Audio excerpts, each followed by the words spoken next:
A single father, a stranded CEO. One rainstorm that changes everything.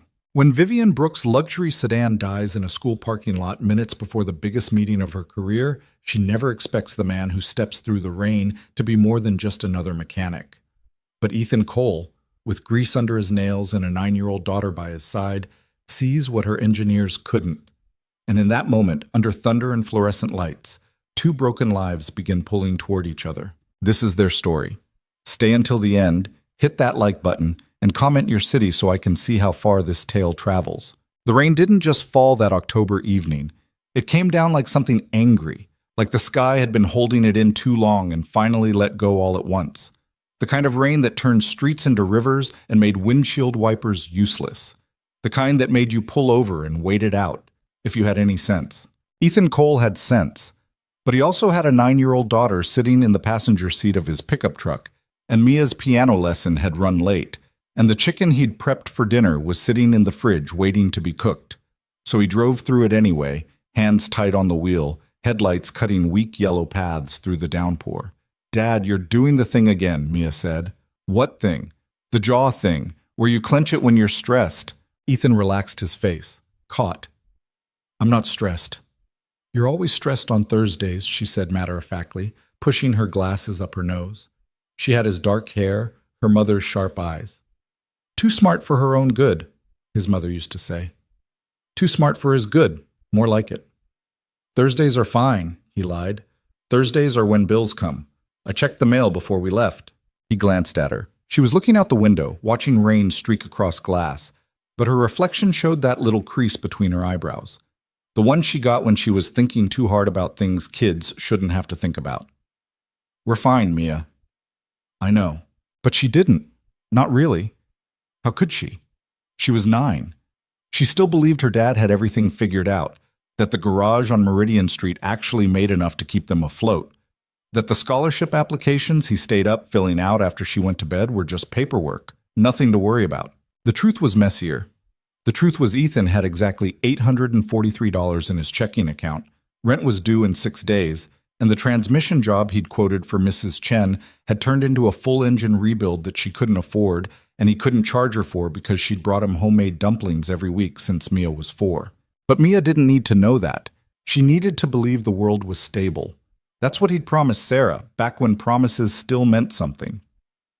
They pulled into the school parking lot, late because, of course, the piano teacher's studio was in the same building as Mia's elementary school, and of course it shared a lot with the rec center, which meant it was always packed on Thursday nights. Ethan found a spot near the back, killed the engine. "Okay, straight inside, straight back out. Got it?" Mia was already unbuckling.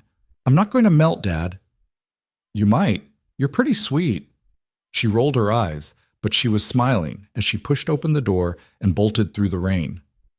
Ethan watched her disappear through the school's side entrance, then leaned back in his seat and let out a breath he didn't know he'd been holding. Quiet. Just for a minute. Just him and the sound of rain hammering the truck's roof. His phone buzzed. He didn't look at it. He already knew what it would say. Vendor invoice, payment overdue. The hydraulic lift he'd bought used 3 months ago, the one he'd sworn was a good investment, the one that had broken down twice already. He closed his eyes. Just breathe. You've handled worse. He had. Losing Sarah had been worse. Quitting the engineering firm had been worse. Walking away from the career he'd spent a decade building, from the projects that had his name on patents and prototypes, from the salary that could have meant private schools and college funds and not worrying every single Thursday. The phone buzzed again. This time he looked. Not a bill. A text from Mia. "Mrs. Patterson says hi. Also, I told her you'd fix her son's laptop." Ethan dropped his head back against the seat. Of course she did. Mia had a habit of volunteering his services. Last month it was Mr. Alvarez's lawnmower. Before that, the receptionist at the dentist's office had a squeaky ceiling fan. Mia just assumed her dad could fix anything, and usually she was right, but it also meant his evenings filled up with unpaid side projects that he didn't have the heart to turn down. He texted back, "Tell her I'll look at it this weekend." 3 dots. Then, "She says you're an angel." Ethan snorted. Angels didn't have overdue credit card bills and a growing stack of envelopes they were afraid to open. Movement caught his eye. Across the lot, near the main entrance, a woman was standing beside a silver sedan. Expensive looking, European. Even through the rain, Ethan could tell it was the kind of car that cost more than his annual income. The woman was on her phone, pacing in tight circles, one hand pressed to her ear. Dark coat, heels that had no business being worn in a storm like this. She looked pissed. Actually, pissed didn't cover it. She looked like she was about to throw the phone across the parking lot. Then the call ended. She stood there staring at the car, and even from 40 feet away, Ethan could see the defeat in her posture. Car trouble. Had to be. He should stay out of it. Let her call a tow truck. He didn't have time for this, didn't have the energy. Mia's lesson would be done in 30 minutes. He still had to make dinner, and tomorrow was Friday, which meant payroll for his one part-time employee, which meant transferring money he didn't quite have from savings he'd already drained twice this month. But he watched the woman try the ignition again, watched the car not respond, watched her grip the steering wheel and rest her forehead against it. Ethan sighed. God damn it! He grabbed his jacket from the back seat, pulled it on, and stepped out into the rain. It was worse than it looked. The water was cold, coming down in sheets that soaked through denim in seconds. By the time he crossed the lot, his boots were squelching and his hair was plastered to his forehead. The woman didn't notice him until he knocked on the driver's side window. She startled, head snapping up. For a second, they just looked at each other through the rain-streaked glass. She had sharp features, pale skin, eyes that might have been gray or green, hard to tell in this light. Mid-30s, maybe. The kind of face that belonged on magazine covers or corporate websites. She cracked the window. Can I help you? Looked like you might need help, Ethan said. Car won't start? No, it won't. Her voice was clipped, professional, the kind of tone that said she was used to giving orders, not asking for assistance. I have someone coming. Tow truck? A colleague. In this weather, they're probably stuck on the interstate. Half the roads are flooded.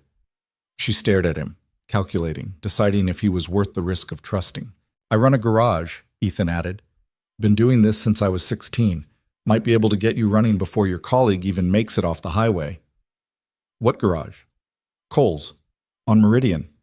Her expression didn't change, but something shifted behind her eyes. You're Ethan Cole? That surprised him. You know me? My assistant's car broke down 3 months ago. You charged her cost for the parts, nothing for labor. Ethan remembered. College kid, beat-up Honda, crying in his office because she couldn't afford the repair and couldn't afford to miss work. He'd done the job on a Saturday, told her the labor was on the house. She could use the brake, he said. The woman studied him a moment longer. Then she popped the hood. 5 minutes, she said. If you can't fix it in 5 minutes, I'm calling the tow.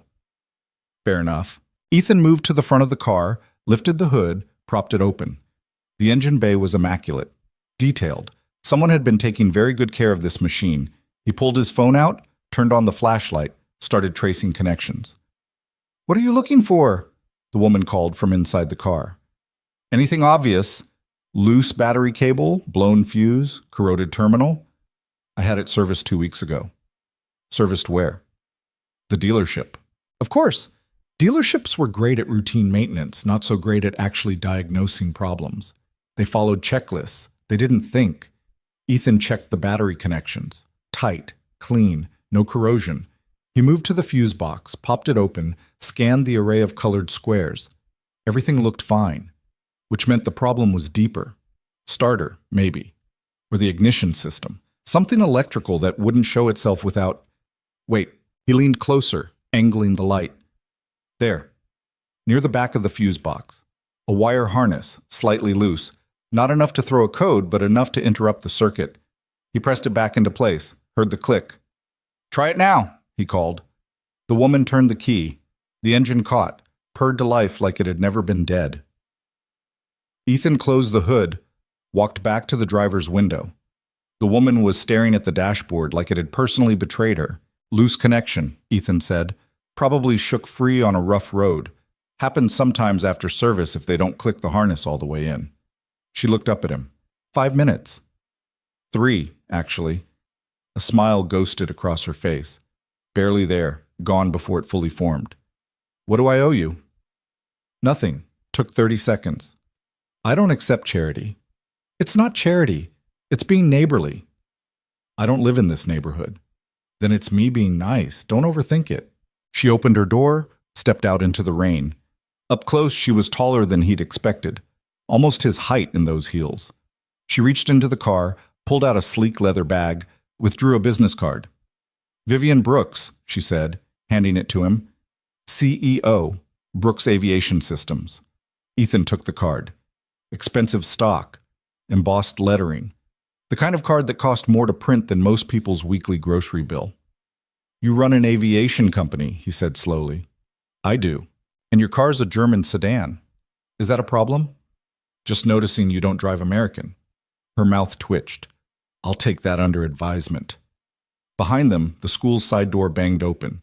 Mia came running out, piano books clutched to her chest, hood up but already losing the battle with the rain. Dad, Mrs. Patterson says... She stopped when she saw Vivian, blinked, looked between them.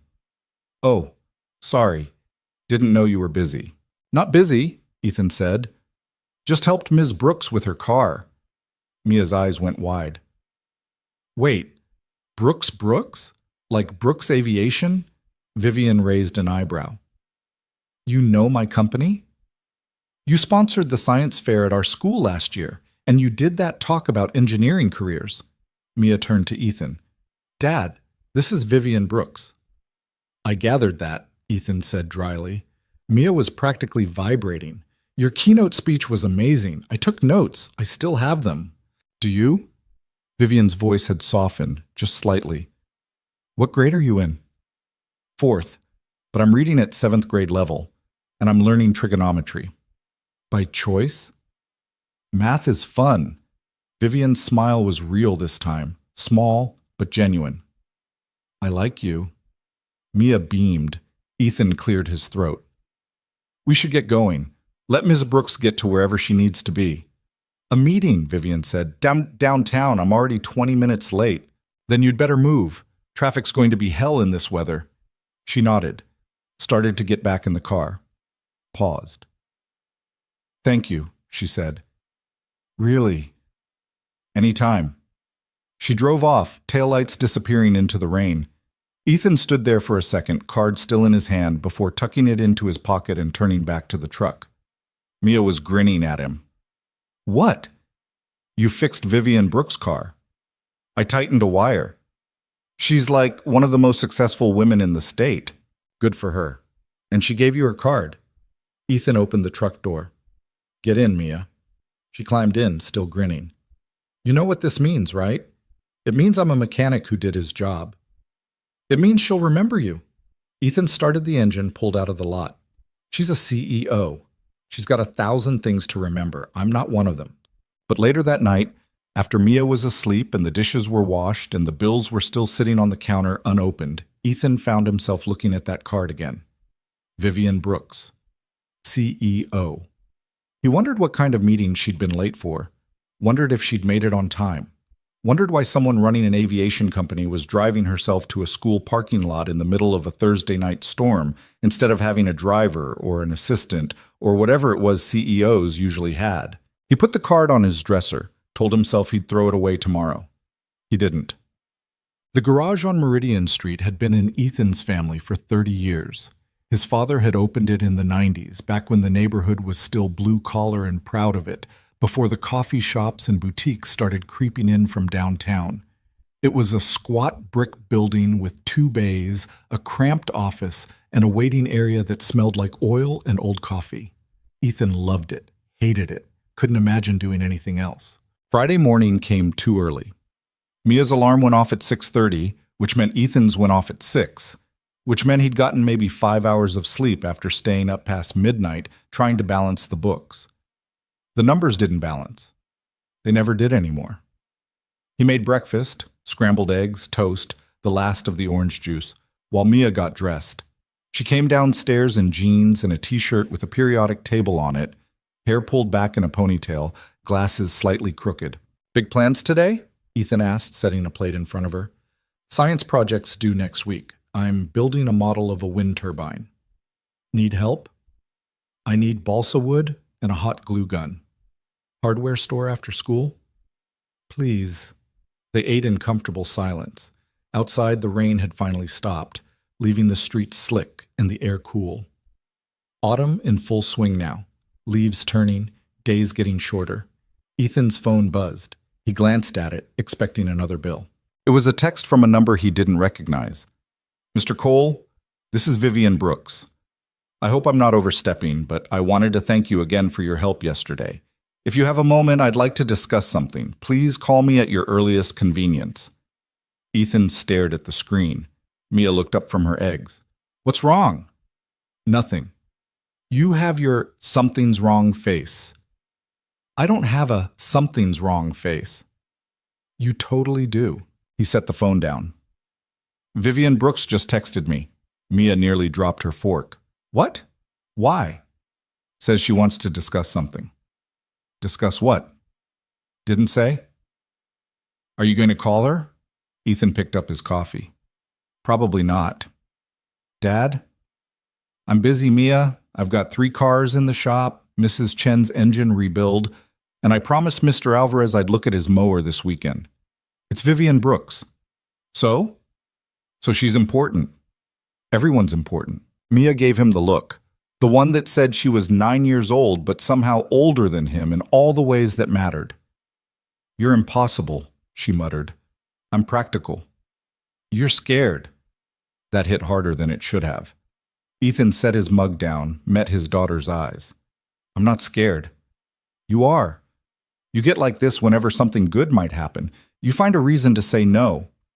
"That's not—" "Remember when Mrs. Patterson wanted to set you up with her niece? You said you were too busy, and when the community center asked you to teach that workshop on basic car maintenance? Too busy. And when— Okay, point made." Mia crossed her arms. "You're allowed to have a life, Dad. I have a life. I have you. I have the garage." "That's not a life. That's existing." Ethan looked at his daughter, brilliant, stubborn, too perceptive for her own good, and felt something crack in his chest. She was right. He knew she was right. But saying yes meant opening doors, and open doors meant risk, and risk meant the possibility of loss. And he'd already lost so much that the thought of losing anything else made his hand shake. "I'll think about it," he said finally. Mia's face lit up. "Really?" "I said I'll think about it. That's not a promise." "It's a start." She finished her breakfast, grabbed her backpack, kissed him on the cheek. "Love you, Dad." "Love you too, kiddo." The door closed behind her. The house went quiet. Ethan sat there looking at his phone, at Vivian Brooks' message. "Please call me at your earliest convenience." He should delete it. Should focus on the work in front of him, the bills on the counter, the life he'd built that was small and manageable and safe.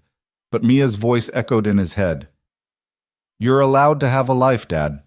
Ethan picked up his phone, stared at the message, put the phone down, picked it back up. "God damn it!" He hit call. It rang twice before she answered. "Ethan, thank you for calling." Her voice was different than it had been in the rain, warmer, less guarded. "You said you wanted to discuss something," Ethan said. "I do, but not over the phone. Would you be available for coffee this afternoon? My treat." "Miss Brooks." "Vivian." "Vivian, I appreciate the offer, but I'm running a business. I don't really have time for—" "I understand. And I'm not trying to take up your time unnecessarily, but what I want to discuss could benefit both of us, and I'd rather do it in person." Ethan frowned. "Benefit both of us? How?" "Let me buy you coffee, and I'll explain." There was something in her tone, not manipulation exactly, more like genuine interest, like she actually wanted to sit down with him, not because she needed something, but because she was curious. It had been a long time since anyone had been curious about Ethan Cole. "1 hour," he said. "That's all I can spare." "1 hour is perfect. There's a cafe on 5th and Laurel. Do you know it?" "I know it." 3 o'clock? 3 o'clock, Ethan agreed. "Thank you, Ethan. I'll see you then." She hung up. Ethan sat there, phone in hand, wondering what the hell he'd just agreed to. The cafe on 5th and Laurel was the kind of place Ethan usually avoided. Exposed brick walls, Edison bulbs, a chalkboard menu with more milk alternatives than he knew existed. The coffee cost $7 a cup and came with art in the foam, but it was clean and quiet. And when Ethan walked in at 2:58, Vivian was already there, sitting at a corner table with a laptop open and a cup of something that smelled like cinnamon. She looked up when he approached, smiled. "You're early," she said. "Habit?" "Good habit." She closed the laptop, gestured to the chair across from her. "Sit. What can I get you?" "I'm fine." "Ethan, I asked you here.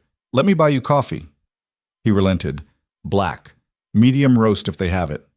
She went to the counter, ordered, came back with 2 cups, set one in front of him. "They didn't have medium roast. This is a dark blend from Guatemala. The barista promises it's not too bitter." Ethan took a sip. It was good. Better than the stuff he made at home. "So," he said, "what did you want to discuss?" Vivian wrapped both hands around her cup. "I did some research on you." "That's not creepy at all." She smiled. "Public records, LinkedIn, a very enthusiastic Yelp review from someone named Mrs. Chen, who says you're a miracle worker and also makes excellent dumplings." She does make excellent dumplings. "I also found your patent filings." Ethan went still. Vivian leaned forward slightly. 3 patents, all related to aerospace engineering, propulsion systems, thermal management, lightweight alloy composites. You worked for Lockheed for 6 years, left in 2019. No record of employment since, except for your garage. You've been busy. I'm thorough. She paused. Why did you leave? Personal reasons. Family? Something like that.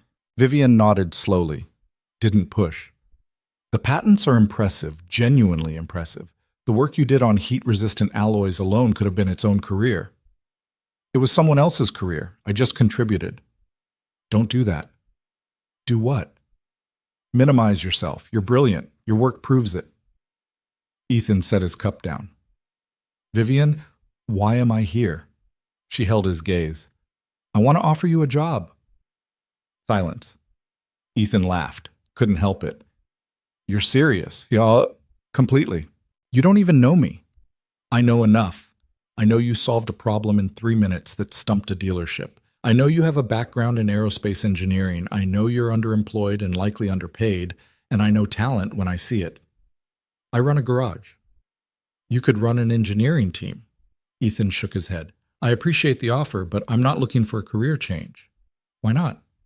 Because I have a daughter and a business and a life that works. Does it? Vivian asked quietly. Work? The question landed like a punch. Ethan looked away, looked at the cafe, at the people typing on laptops and laughing over lattes, at the world that kept spinning whether he was part of it or not. I can't, he said finally. Even if I wanted to, I have responsibilities. So do I. That's why I'm making this offer. Brooks Aviation is expanding. We're bidding on 3 major contracts, and I need engineers who can think, not just execute. People who understand systems, who can see problems before they happen. She leaned back. People like you. You're basing this on a loose wire. I'm basing this on your resume, your patents, and the fact that you walked away from a high-paying job to run a garage in a neighborhood that's barely breaking even. That tells me you value something more than money, and that's exactly the kind of person I want on my team. Ethan rubbed his face. This is insane. Maybe. But think about it. That's all I'm asking. I don't need to think about it. The answer is no. Vivian reached into her bag, pulled out a folder, slid it across the table. Compensation package, she said. Salary, benefits, relocation assistance if needed. Take it home. Look it over. If you still want to say no, I'll respect that. Ethan didn't touch the folder. Vivian stood. Thank you for meeting me, Ethan. I mean that. She left cash on the table, enough to cover both coffees and a generous tip, and walked out. Ethan sat there staring at the folder. He should leave it, should walk away, should go back to the garage and forget this conversation ever happened. But his hand moved on its own, opened the folder, saw the number on the first page. Salary, $140,000 annually. His vision blurred. That was more than he'd made at Lockheed, more than he'd made in his entire career, enough to pay off every debt, to stop worrying about Thursdays, to give Mia the kind of future he'd been too afraid to let himself imagine. He closed the folder, picked up his coffee, drank it slowly, while his world tilted and resettled into something he didn't quite recognize. Ethan didn't tell Mia about the job offer. Not right away. He went back to the garage, finished Mrs. Chen's engine, did an oil change for a grad student who paid in cash, closed up shop at 6, picked Mia up from the after-school program, took her to the hardware store for balsa wood and glue, made dinner, spaghetti, garlic bread, salad from a bag. Normal, routine, safe. But the folder was in his truck, and Vivian's number was in his phone, and the question, does it work, was stuck in his head like a song he couldn't shake. After dinner, while Mia worked on her wind turbine at the kitchen table, Ethan sat on the back porch and called his mother. She answered on the third ring. "Ethan, this is a surprise." "Hey, Mom. Everything okay? You never call on Fridays." "Everything's fine. I just needed to talk." There was a pause, then softer. "What happened?" Ethan told her. About the rain, the car, Vivian Brooks, about the coffee, the offer, the folder sitting in his truck. His mother listened without interrupting. That was her gift. She knew when to be quiet. "So," she said when he finished, "what are you going to do?" "I don't know." "Yes, you do." "Mom, you know what the smart choice is. You're just scared to make it." Ethan closed his eyes. "Of course I'm scared." "Why?" "Because what if I take the job and it falls apart? What if I uproot everything and it doesn't work out? What if it does?" Silence. "Ethan." His mother's voice was gentle. "You've been punishing yourself for 7 years. That's not—" "It is. Sarah died, and you decided you didn't deserve to move forward, so you stayed small, stayed safe, convinced yourself that being a good father meant sacrificing everything else. I am a good father. You're an excellent father, but you're also a person. And people need more than just responsibility. They need hope. They need growth. They need to take risks sometimes, even when it's terrifying." Ethan's throat tightened. "What if I fail?" "Then you fail, and you get back up, just like you always have." He sat there, phone pressed to his ear, listening to his mother breathe. "I miss her," he said quietly. "I know. I don't know how to do this without her." "You've been doing it for 7 years, sweetheart. You just forgot to notice." Ethan wiped his eyes. "Thanks, Mom. Any time. Now go talk to your daughter. She's smarter than both of us." She hung up. Ethan went back inside, found Mia at the table, turbine half assembled, tongue sticking out in concentration. "Hey, kiddo." She looked up. "Hey, can I ask you something?" "Sure." Ethan sat down across from her. "If I told you I was thinking about taking a new job, a big job, one that might mean changes, would you be okay with that?" Mia set down her glue gun. "What kind of job?" "Engineering, at an aerospace company." Her eyes went wide. "Vivian Brooks's company?" "Yeah." "Dad, that's amazing." "It would mean longer hours. Maybe some travel, I don't know yet. But it would be different than what we have now." Mia reached across the table, took his hand. "Dad, you've been fixing cars for 7 years because you thought that's what I needed. But what I need is for you to be happy. And I don't think you've been happy in a really long time." Ethan's chest ached. "I'm happy when I'm with you." "I know, but that's not enough. You deserve more." "When did you get so smart?" "I've always been smart. You just don't listen." He laughed, squeezed her hand. "Okay." "Okay, what?" "Okay, I'll think about it, seriously this time." Mia grinned. "Good." They went back to building the turbine. And later, after Mia went to bed, Ethan pulled the folder out of his truck and read every page. Then he picked up his phone and sent a text. "Vivian, this is Ethan. Can we talk?" The response came in less than a minute. "Absolutely. When?" "Tomorrow, if you're free." "I'll make time. Same cafe? 10 a.m.? "See you then." Ethan set the phone down, closed his eyes, and for the first time in 7 years, let himself imagine a different future. Saturday morning came with the kind of light that made everything look cleaner than it was. Ethan was up before his alarm, which wasn't unusual, but this time it wasn't because of work or worry. It was because his brain wouldn't shut off. He made coffee, burned the first pot because he forgot he'd turned the stove on, made another, drank it too fast and scalded his tongue. Mia appeared in the doorway at 7:30, hair sticking up in 3 different directions. "You're nervous," she observed. "I'm not nervous." "You burned coffee. You never burn coffee." Ethan poured another cup. "It's just a conversation. With Vivian Brooks, about a job that could change our entire lives." "No pressure then." Mia hopped up on the counter beside him, swinging her legs. "What are you going to say?" "I don't know yet." "Are you going to say yes?" "I don't know that either." She was quiet for a moment. Then, "Mom would want you to say yes." Ethan's hand stopped halfway to his mouth. He set the cup down carefully. "Mia, I know we don't talk about her much, but I think about her all the time, and I think she'd be really mad if you turned this down because of me. This isn't because of you." "It kind of is, though. Everything you do is because of me. Which is nice, I guess, but also kind of a lot of responsibility for a 9-year-old. Ethan pulled her into a hug. She smelled like sleep and the strawberry shampoo she insisted on using, even though it made the bathroom smell like a candy store. "You're not responsible for my choices," he said quietly. "You're my kid. Your job is to be a kid. My job is to make sure you don't waste your life being scared." "When did you become the parent here?" "Someone has to be." He laughed despite himself. Released her. "Get dressed. I'll make breakfast."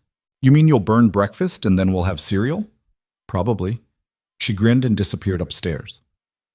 Ethan stood in the kitchen, alone with his thoughts and his cooling coffee, and tried to remember the last time he'd done something just because he wanted to. Not because it was safe. Not because it was responsible. Just because it felt right. He couldn't. Maybe that was the problem. The cafe was busy when Ethan arrived at 9:55. Weekend crowd, laptops and newspapers, and couples splitting pastries. He spotted Vivian at the same corner table, same laptop, different cup. She saw him, waved. He made his way over. "You're early again," she said. "Still a habit. Still a good one. Sit. I already ordered for you. Black coffee, dark roast." They had Guatemalan again. Ethan sat. The coffee appeared moments later, delivered by a barista who smiled at Vivian like they were old friends. "You come here a lot," Ethan said. 3 times a week. It's close to the office, and they don't mind if I camp out for hours." She closed the laptop, gave him her full attention. "Thanks for texting. I wasn't sure you would." "I wasn't sure either." "What changed your mind?" Ethan wrapped his hands around the cup. Warm, solid, real. "My daughter told me I was being an idiot." Vivian smiled. "Smart kid." "Too smart. It's terrifying." "I can imagine." She paused. "So, questions, concerns, things you want to know before we go any further?" "All of the above." "Start anywhere." Ethan took a breath. "Why me? You could hire anyone. People with active resumes, recent experience, connections. I've been out of the field for 7 years. My knowledge is outdated. I'd be a liability." "You'd be an asset," Vivian corrected, "and your knowledge isn't as outdated as you think. I looked at your patents again. The thermal management system you designed, we're still using variations of it. The alloy composite work? That's cutting edge even now. You weren't just good at what you did, Ethan. You were ahead of your time. That was a team effort. Stop doing that. Doing what? Deflecting. Own your accomplishments. You're allowed to be good at things." Ethan looked down at his coffee. "It's been a long time since I thought of myself that way." "Then maybe it's time to start again." Silence settled between them. Not uncomfortable, more like the kind of quiet that happens when 2 people are both thinking too hard to speak. Finally, Ethan said, "What would the job actually entail?" Vivian pulled a tablet from her bag, tapped the screen a few times, turned it toward him. "This is the project I want you on. We're developing a next-generation propulsion system for commercial aircraft. Lighter, more efficient, lower emissions. If we pull it off, it'll revolutionize regional air travel." Ethan scanned the specs on the screen. His brain kicked into gear automatically, parsing the numbers, identifying the challenges, seeing the gaps. "You're trying to reduce weight by 30% without sacrificing thrust," he said slowly. "Yes. That's not possible with current materials." "I know. That's why we need someone who thinks differently." Ethan scrolled through the designs. They were good, solid, but conservative, safe. "You're using titanium here," he said, pointing. "Why not a composite matrix? Lighter, more heat-resistant, cheaper to manufacture. We considered it. The engineers said it wouldn't hold up under stress. Did they run simulations? Of course. What parameters? Vivian leaned forward, interested now. Standard operating conditions. Temperature, pressure, vibration. What about resonance frequency? If you're cutting weight, you're changing the harmonic profile. The composite might fail under standard stress, but excel in the actual operating environment. Vivian stared at him. Then she started typing on the tablet, fast, pulling up files, cross-referencing data. No one thought to test for that, she said. They should have. You've been looking at this for 3 minutes, and you already found a gap my team missed. Ethan shrugged. Maybe I got lucky. Or maybe you're exactly what we need. She set the tablet down. Here's what I'm offering. Senior engineer position. You'd lead a team of 6, report directly to me, have full autonomy on the propulsion project. Salary we discussed, plus performance bonuses, full benefits, relocation package if you need it. I don't need relocation. I'm not moving Mia. Then we work around it. The office is 40 minutes from Meridian Street. You'd have flexibility on hours, work from home options when needed. I'm not asking you to sacrifice your life. I'm asking you to expand it. Ethan rubbed his jaw. This feels too good to be true. It's not. It's hard work, long hours sometimes, high stakes. But it's also the chance to build something that matters, something bigger than fixing transmissions and tightening loose wires. There's nothing wrong with fixing transmissions. I didn't say there was, but you and I both know you're capable of more. The words hit like a challenge.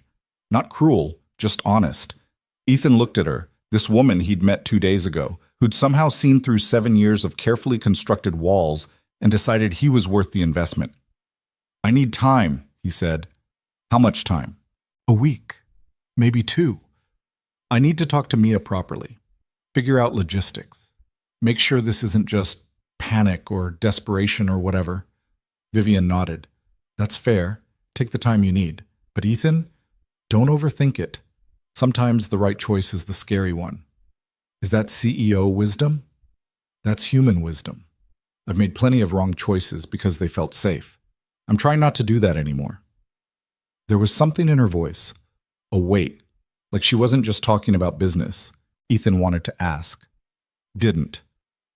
They finished their coffee, talked about smaller things, how Vivian had started the company 8 years ago with 2 investors and a dream that everyone said was impossible, how she'd grown it from a garage operation, not unlike Ethan's, to a firm with 300 employees and contracts with major airlines. Sounds like you know a thing or two about taking risks, Ethan said. I know a thing or two about being terrified and doing it anyway. Does the terror ever go away? No, you just get better at functioning through it. Ethan smiled. That's not reassuring. It's honest. They stood to leave. Outside, the morning had warmed up, sun burning through the last of the clouds. Vivian walked him to his truck. One more thing, she said. The offer has an expiration date, 2 weeks from today. After that, I need to move forward with other candidates. That's fair. I hope you say yes, Ethan. I really do. But whatever you decide, I respect it. She offered her hand. He shook it. Her grip was firm, confident. Thanks for the coffee, he said. Anytime. He drove home with his mind racing, the tablet specs still burned into his memory, Vivian's words circling like birds. Sometimes the right choice is the scary one. Back at the house, Mia was in the living room, turbine projects spread across the floor, pieces of balsa wood and wire everywhere. How'd it go? She asked, without looking up. She offered me the job officially. Mia's head snapped up. And I told her I needed time to think. Dad, 2 weeks. That's reasonable. You're stalling. I'm being responsible. Mia stood, crossed her arms. She looked so much like Sarah in that moment it physically hurt. Same stance, same expression, same ability to see right through him. What are you actually afraid of? She asked. Ethan sank onto the couch. Failing, letting you down, screwing up this life we've built. Our life is fine, but fine isn't great, and you deserve great. You sound like your grandmother. Grandma's smart. She is. Mia sat beside him. Can I tell you something? Always. I know you stayed small because of me, because you thought I needed stability.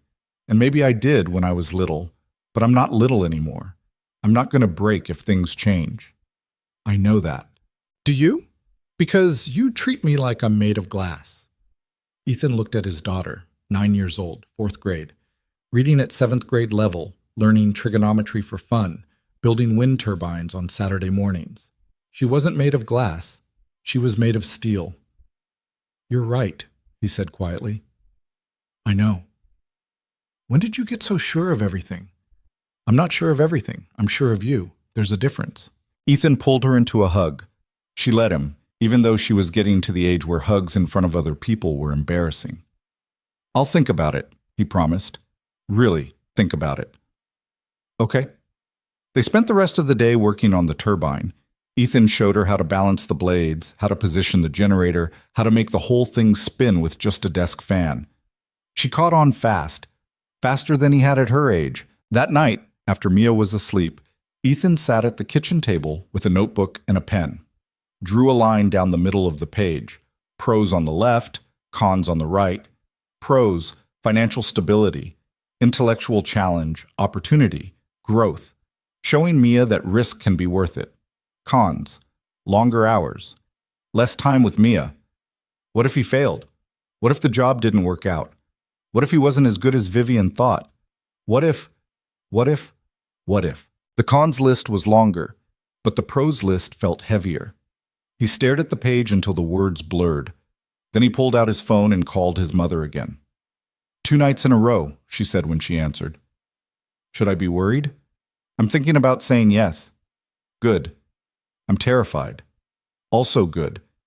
How is that good? Because terror means you care. If you weren't scared, it wouldn't matter. But this matters, so you're scared. That's how it works. Ethan pressed the heel of his hand against his forehead. What if I'm not good enough anymore? Then you'll learn, you'll adapt, you'll figure it out, just like you did when Sarah died, just like you did when you opened the garage, just like you've done every single day for the past 7 years. This feels different. It is different. It's bigger. That doesn't mean you can't handle it.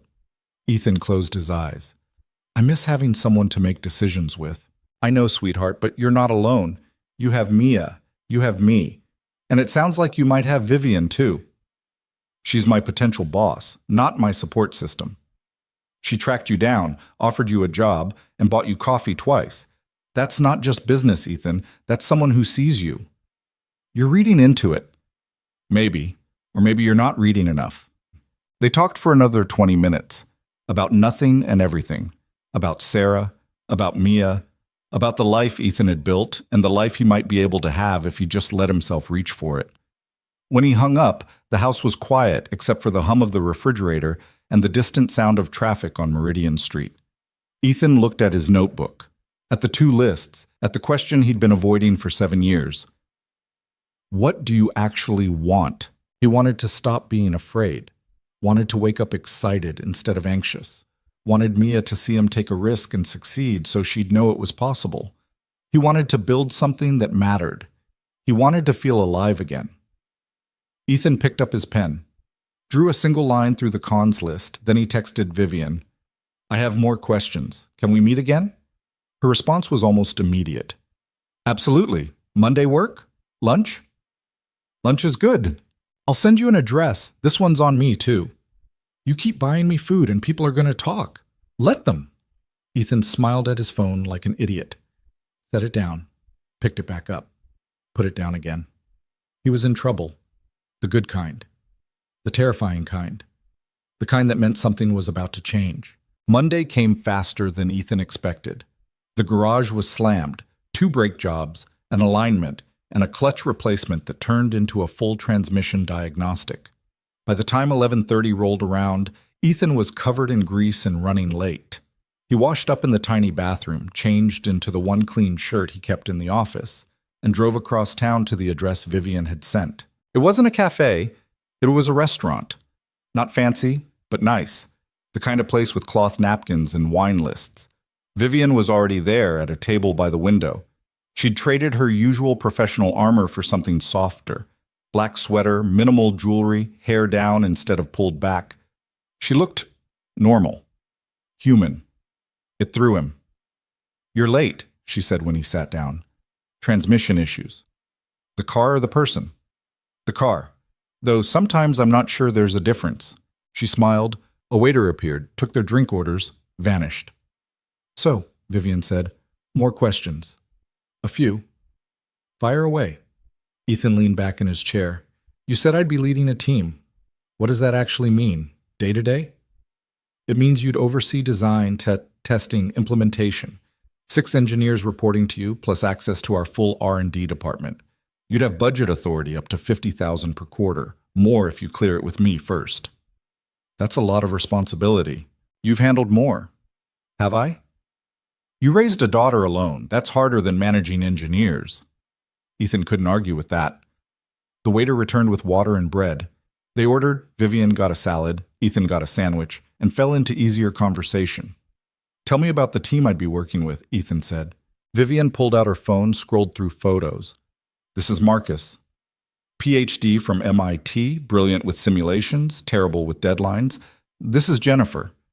Stanford specializes in material science, has a cat named Schrödinger. This is David. No degree, worked his way up from the shop floor, can spot a design flaw from across the room. She went through all 6, gave him names, backgrounds, quirks, made them real instead of abstract. They sound like a good group, Ethan said. They are, but they need direction. Someone who can see the big picture and also get into the weeds when necessary. Someone who's done the work, not just studied it. You're describing a unicorn. I'm describing you. Ethan shook his head. You have a lot of faith in someone you barely know. I have good instincts. They haven't failed me yet. There's a first time for everything. Is that what you're afraid of? Being my first mistake? The question was direct, unflinching. Ethan met her eyes. Part of it, yeah. What's the other part? That I'll take the job and realize I'm not who I used to be. That 7 years away broke something I can't get back. Vivian set her phone down, leaned forward. Can I tell you something? Sure. I started Brooks Aviation because I got tired of being told I couldn't. I was the youngest person in every room, the only woman in most of them, and everyone had an opinion about why I'd fail. Too young, too inexperienced, too ambitious. But you didn't fail. I almost did. First year, we nearly went bankrupt twice. I made mistakes, hired the wrong people, trusted the wrong investors, spent 6 months sleeping on my office floor because I couldn't afford rent and an office. Ethan blinked. Seriously? Seriously. It was hell. But I learned, adapted, built something real out of the wreckage. And now those same people who said I'd fail want meetings with me. So you're saying struggle builds character? I'm saying you don't have to be perfect to be valuable. You just have to be willing to try. Their food arrived. They ate in comfortable silence for a while. Then Vivian said, Can I ask you something personal? Depends on the question. Why did you really leave Lockheed? Ethan set his sandwich down, wiped his hands on his napkin. My wife got sick, he said quietly. Cancer, aggressive. By the time they caught it, there wasn't much they could do. Vivian's expression shifted, softened. I'm sorry. She lasted 8 months, fought hard. But it wasn't enough. He stared at his plate. Toward the end, I was taking so much time off for hospitals and treatments that my boss sat me down and told me I needed to choose. The job or my family. That's horrible. That's corporate America. I chose family. Quit the same day. Spent Sarah's last 2 months at home with her and Mia. After she died, I just couldn't go back. Couldn't put on a suit and pretend to care about deadlines and performance reviews, so I bought the garage. Figured I'd do something simple, something I could control. And has it been? Simple? Ethan laughed, but there was no humor in it. Not even close. Do you regret it? Quitting Lockheed? No. Opening the garage? Sometimes. I thought it would be enough. Thought I could just coast. But you can't coast when you're drowning. Vivian reached across the table, hesitated, then placed her hand over his. You're not drowning, she said. You're surviving. There's a difference. Her hand was warm, steady. Ethan didn't pull away. They sat like that for a moment. Two people who'd walked through different kinds of fire and somehow ended up at the same table. I want to say yes, Ethan said finally, to the job. I want to, but I'm scared I'll screw it up. Then screw it up, fail spectacularly, learn from it, try again. That's easy to say when it's not your life on the line. It is my life on the line. If I hire you and you fail, that reflects on me, on my judgment, on the company. But I'm willing to take that risk. The question is, are you? Ethan pulled his hand back, picked up his sandwich, put it down again. I need to talk to Mia first. Really talk. Make sure she understands what this means. Okay? And I need to figure out what happens to the garage. I can't just shut it down. I have customers who depend on me. Sell it or hire someone to run it. It's not that simple. Could be. Ethan rubbed his face. You make everything sound so straightforward. That's because it is. You're the one making it complicated. He wanted to argue. Couldn't. They finished lunch. Vivian paid despite Ethan's protests. Outside, the afternoon had turned gray, clouds rolling in from the west. Rain tonight, Vivian said, looking up. Probably. Fitting. Why? That's how this started. With rain. Ethan smiled. I guess it is. They stood there awkwardly for a moment. Two people who weren't quite friends, weren't quite colleagues, weren't quite sure what they were becoming. I'll have an answer by Friday, Ethan said. One way or another. Friday's good. Thanks for lunch and for all of this. Don't thank me yet. You haven't said yes. But I'm thinking about it. That's progress. Vivian's smile was small but genuine. It is. She got in her car, a different one this time, something sleek and electric, and drove off. Ethan stood in the parking lot watching her go, feeling like he'd just stepped off a cliff and wasn't sure if he was falling or flying. That night, he sat Mia down after dinner. We need to have a serious talk, he said. Mia looked up from her homework. Am I in trouble? No, but I need to know how you really feel about this job thing. Not what you think I want to hear, what you actually feel. She set down her pencil. I think you should take it, even if it means less time together. We'll figure it out. We always do. Even if I'm stressed and busy and not as available? Dad, you're already stressed and busy. At least this way you'd be stressed about something you actually care about. Ethan smiled despite himself. When did you get so wise? I read a lot. They talked for over an hour. About logistics, about schedules, about what would change and what would stay the same. Mia asked good questions, hard questions. What if he hated it? What if the job took over his life? What if he regretted leaving the garage? Ethan answered honestly. He didn't know. He couldn't promise it would work out. All he could promise was that he'd try and that she'd always come first. That's enough, Mia said. Is it? Yeah, because trying is better than hiding. She went to bed. Ethan stayed up, staring at the ceiling, turning the decision over in his mind like a stone. By Thursday, he'd made up his mind. He texted Vivian, Can we meet Friday morning? I have an answer. 8 a.m. My office? See you there. Friday morning arrived cold and bright. Ethan dropped Mia at school, drove to Brooks Aviation's headquarters downtown. The building was all glass and steel, modern and imposing. He felt underdressed in jeans and a button-down. Vivian met him in the lobby. Led him to her office on the 10th floor. It was bigger than his entire garage. Windows overlooking the city, minimalist furniture, a desk that probably cost more than his truck. Coffee? She offered. I'm good. She sat on the edge of her desk. So? Ethan stayed standing. I talked to Mia, talked to my mom, talked to myself for about 6 hours straight. And I'm in, if the offer's still open. Vivian's face broke into a smile, real, unguarded. It's open. I have conditions. Name them. Flexible hours when possible.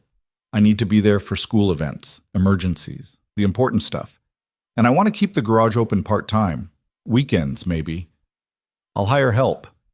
But I'm not ready to let it go completely. Done. Anything else? If I screw up, tell me. Don't let me coast. I want to be challenged. That won't be a problem. Ethan exhaled. Okay, then yeah, I'm saying yes. Vivian stood, extended her hand. Welcome to Brooks Aviation, Ethan. He shook it. Her grip was still firm, still confident, but this time his was too. The paperwork took 3 hours. Background checks, tax forms, benefits enrollment, non-disclosure agreements that ran 20 pages deep. Ethan's hand cramped twice from signing his name. By the time HR finished with him, it was past noon and his head was spinning with information about stock options and 401k matching and dental coverage tiers. Vivian found him in the lobby, looking slightly shell-shocked. Overwhelming? She asked. I forgot how much bureaucracy comes with real jobs. Wait until you see the training modules. OSHA compliance alone is 47 videos. Ethan groaned. I'm kidding. Mostly. She checked her watch. You have time for a tour. I want to introduce you to the team before you officially start Monday. Lead the way. The engineering department occupied the entire 8th floor. Open concept, glass-walled offices, collaborative workspaces that looked like something out of a tech magazine. Engineers hunched over computers, ran simulations on massive monitors, argued over whiteboards covered in equations Ethan hadn't seen since grad school. It felt like coming home to a house you'd left years ago. Familiar, but foreign. Vivian led him to a conference room where 6 people were already waiting. The team she'd shown him photos of. They looked up when the door opened. Everyone, this is Ethan Cole. He's joining us Monday as senior engineer on the propulsion project. Ethan, meet your team. Marcus stood first. Mid-30s, rumpled shirt, thick glasses. MIT guy, he said, shaking Ethan's hand. Vivian mentioned you did thermal management at Lockheed. That work was solid. Thanks. It was a team effort. He does that, Vivian said. Deflects compliments. You'll get used to it. Jennifer was next. Younger, probably late 20s, with short, dark hair and paint-stained fingers. Materials science nerd, she introduced herself. Fair warning, I'm going to ask you 1,000,000 questions about your composite alloy research. Fair warning, I might not remember half of it. We'll figure it out together. David came around this table, older than the others, maybe 50, with the kind of weathered hands that came from decades of real work. Shop floor to here, he said gruffly. Vivian mentioned you run a garage. I do. Good. Too many engineers these days never touched an actual engine. They just push pixels around. Hey, Marcus protested. You know it's true. The other 3 introduced themselves. Amy, controls specialist. Robert, software integration. Lisa, project manager who looked permanently exhausted. Lisa keeps us from descending into chaos, Vivian explained. I try, Lisa said. They fight me every step of the way. The team laughed. Easy, comfortable, like people who'd worked together long enough to know each other's rhythms. Ethan felt the weight of it. These people would be counting on him, looking to him for answers, direction, leadership. He hadn't led anyone in 7 years, hadn't been responsible for anyone except Mia and the occasional customer who trusted him with their transmission. You okay? Vivian asked quietly. Yeah, just taking it in. She addressed the room. I'll let you all get acquainted. Ethan, they're going to drag you into the lab, show you what we're working on, probably argue about 17 different things. Don't let them intimidate you. We're not intimidating, Jennifer said. You made the last consultant cry, Vivian reminded her. He deserved it. He tried to tell me carbon fiber couldn't handle thermal cycling. See what I mean? Vivian said to Ethan. Good luck. She left. The team closed in. For the next 2 hours, they walked Ethan through everything. The current propulsion design, the problems they were facing, the solutions they'd tried and abandoned. They were smart, all of them. But Vivian was right, they needed direction. They kept circling the same issues, approaching from different angles, but never quite breaking through. Ethan listened more than he talked, asked questions, looked at their simulations, their test results, their failure analyses, and slowly, pieces started clicking into place. You're modeling this as a closed system, he said finally, pointing at Marcus's simulation. It is a closed system.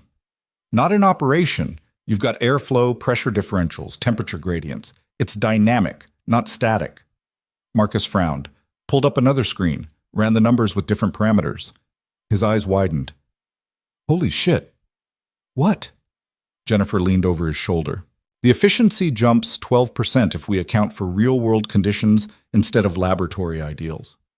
That can't be right. Run it again, Ethan suggested. Marcus did. Same result. We've been testing this wrong for 6 months, he said, sitting back heavily. David laughed, loud and sharp. First day and you already found what we missed. Vivian wasn't kidding about you. It's just a different perspective, Ethan said. It's a game changer, Lisa corrected. She was already typing notes, creating action items. If we redesign the test protocol around dynamic conditions, we can get real data instead of approximations. The energy in the room shifted, excitement replacing frustration, problems becoming puzzles instead of walls. Ethan felt something unfurl in his chest, something he hadn't felt in years. Purpose. They worked until 6. Ethan finally had to excuse himself to pick up Mia from her after-school program. The team barely noticed him leave, already deep in recalculating their models. Vivian caught him at the elevator. How'd it go? Good, I think. They're smart. Really smart. But they've been stuck in their own heads too long. They need someone from outside to shake things up. That's you. I guess so. The elevator arrived. They stepped in together. Vivian hit the button for the parking garage. You did well today, she said. I stood around and asked questions. You listened. That's more than most people do. She glanced at him. How are you feeling, honestly? Terrified, excited, like I just jumped out of a plane and I'm not sure if the parachute's going to open. The parachute will open. You can't know that. I can, because you're not jumping alone. The elevator doors opened. They walked to their cars in silence. Hey, Vivian? She turned. Thank you, Ethan said, for taking a chance on me. Thank you for taking a chance on yourself. She drove off. Ethan sat in his truck for a moment, letting the day settle over him. Then he pulled out his phone and called Mia's school. I'm running late, he told the receptionist. Can you let Mia know I'll be there in 20? No problem, Mr. Cole. He made it in 15, breaking at least 3 traffic laws. Mia was waiting outside, sitting on the front steps with her backpack, working on something in a notebook. Sorry, Ethan said, jogging up. Lost track of time. It's okay. How was your first day? I don't officially start until Monday. How was your unofficial first day? Ethan grinned. Pretty great, actually. Mia's face lit up. Yeah? Yeah. They drove home. Ethan told her about the team, the project, the simulation problem he'd spotted. Mia listened with the kind of attention most adults couldn't manage, asking questions that made him think harder about his answers. So you're already helping them, she said, just pointing things out. That's called helping, Dad. At home, Ethan made dinner, pasta with vegetables, nothing fancy but edible, while Mia did homework at the kitchen table. Normal, routine, but different somehow, like the same life with better lighting. Over the weekend, Ethan hired Tommy Reeves, a 24-year-old mechanic who'd been looking for steady work, to run the garage on weekdays. Tommy was rough around the edges, but knew his way around an engine. They'd worked together on a few jobs over the past year. Ethan trusted him enough. You sure about this? Tommy asked when Ethan explained the arrangement. Not even a little bit. Honest? I like it. Tommy looked around the shop. I'll take care of the place, promise. I'm still doing weekends, and I'll be around evenings when I can. Man, you're taking a fancy engineering job and you're still going to be covered in grease on Saturdays? Old habits? Fair enough. They shook on it. Ethan showed Tommy where everything was, how the books worked, which customers needed special handling. Mrs. Chen and her dumplings, Mr. Alvarez and his lawnmower emergencies, the college kid with the Honda who could never afford full price. You're a soft touch, boss, Tommy observed. I'm practical. Happy customers come back. Happy broke customers come back broke. Then we fix cars for rich people on weekdays and do favors on weekends. Balance. Tommy shook his head, smiling. Whatever you say. Monday morning arrived with cold rain and gray skies. Ethan dropped Mia at school, drove downtown, parked in the Brooks Aviation garage, took the elevator to the 8th floor. His desk was waiting, clean, empty. A monitor, keyboard, and a placard that read Ethan Cole, Senior Engineer. He stood there staring at it. Looks weird, right? Jennifer appeared beside him, coffee in hand. Seeing your name on official stuff? Little bit. You'll get used to it. Come on, team meeting in 10. Lisa wants to go over project timelines. The meeting ran 90 minutes. Lisa was organized to the point of being terrifying, laying out deliverables and milestones with military precision. The team pushed back on half of them. Ethan stayed quiet, watching the dynamics, learning who argued for sport and who argued because they actually disagreed. After, Marcus cornered him. "You're not saying much." "I'm observing." "For how long?" "Until I have something worth saying." Marcus studied him. "You know Vivian brought in 3 consultants before you. All of them came in talking big, trying to prove how smart they were. Lasted maybe a month each before the team ate them alive. Good to know I'm walking into a shark tank. Just saying, we don't suffer fools, but we respect people who do the work." "Then I'll do the work." Marcus nodded. "Fair enough." The first week was brutal. Ethan forgot how exhausting office work could be. The meetings, the emails, the constant context switching between tasks. By Friday, he was running on coffee and willpower, picking Mia up late 3 days out of 5, falling asleep on the couch after dinner.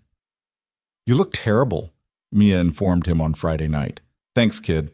I mean it. You have bags under your eyes. It's been a long week. Are you okay?" Ethan pulled her down next to him on the couch. "I'm good.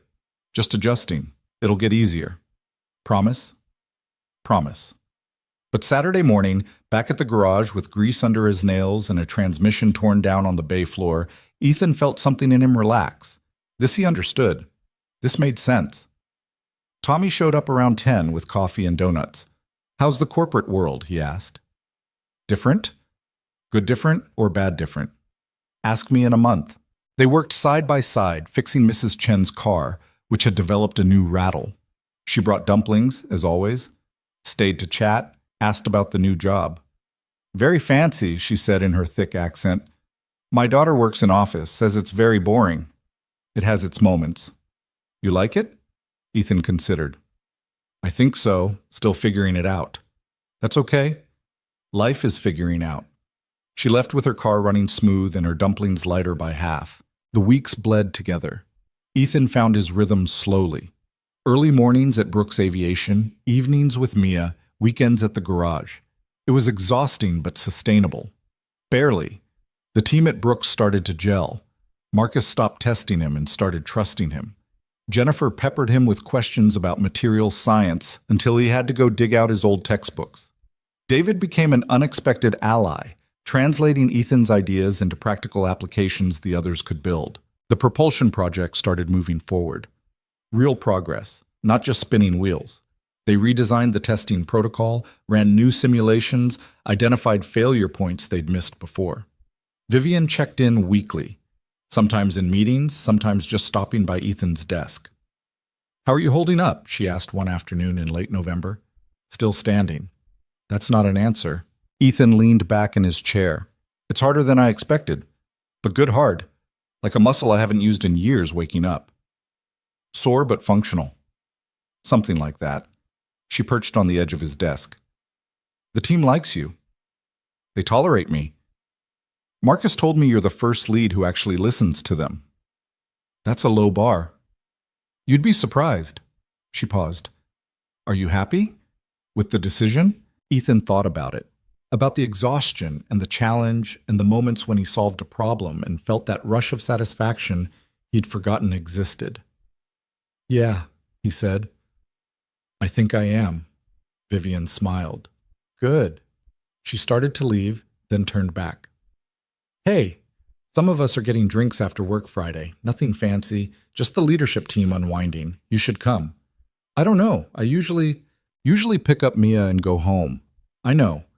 But it's one Friday, and you're part of the team now. It would be good for you to show up." Ethan hesitated. "I'll think about it." "Think fast. We're leaving at 6. Friday came. Ethan fully intended to skip the drinks and go home, but at 5:30, Marcus stopped by his desk. "You coming tonight?" "Probably not." "Come on, man. Vivian specifically mentioned you should be there." "She did?" "Yeah, and between you and me, she doesn't extend invitations lightly." Ethan looked at the clock. At his phone, where a text from Mia waited. "Grandma's picking me up tonight. She says you should go have fun, whatever that means." He texted back, "You and Grandma conspiring against me?" "Yes. Go socialize. You need friends. I have friends. Name 3 that aren't me." Ethan stared at the screen. Couldn't. "Fine." he told Marcus. One drink. The bar was a 10-minute walk from the office. Dark wood, low lighting, the kind of place that served whiskey in real glasses and didn't water down the beer. Vivian was already there with Lisa and two department heads Ethan knew by sight but not name. "You came," Vivian said when she saw him. "I was threatened." "By who?" "My 9-year-old. That got laughs." Ethan ordered a beer, joined them at the table.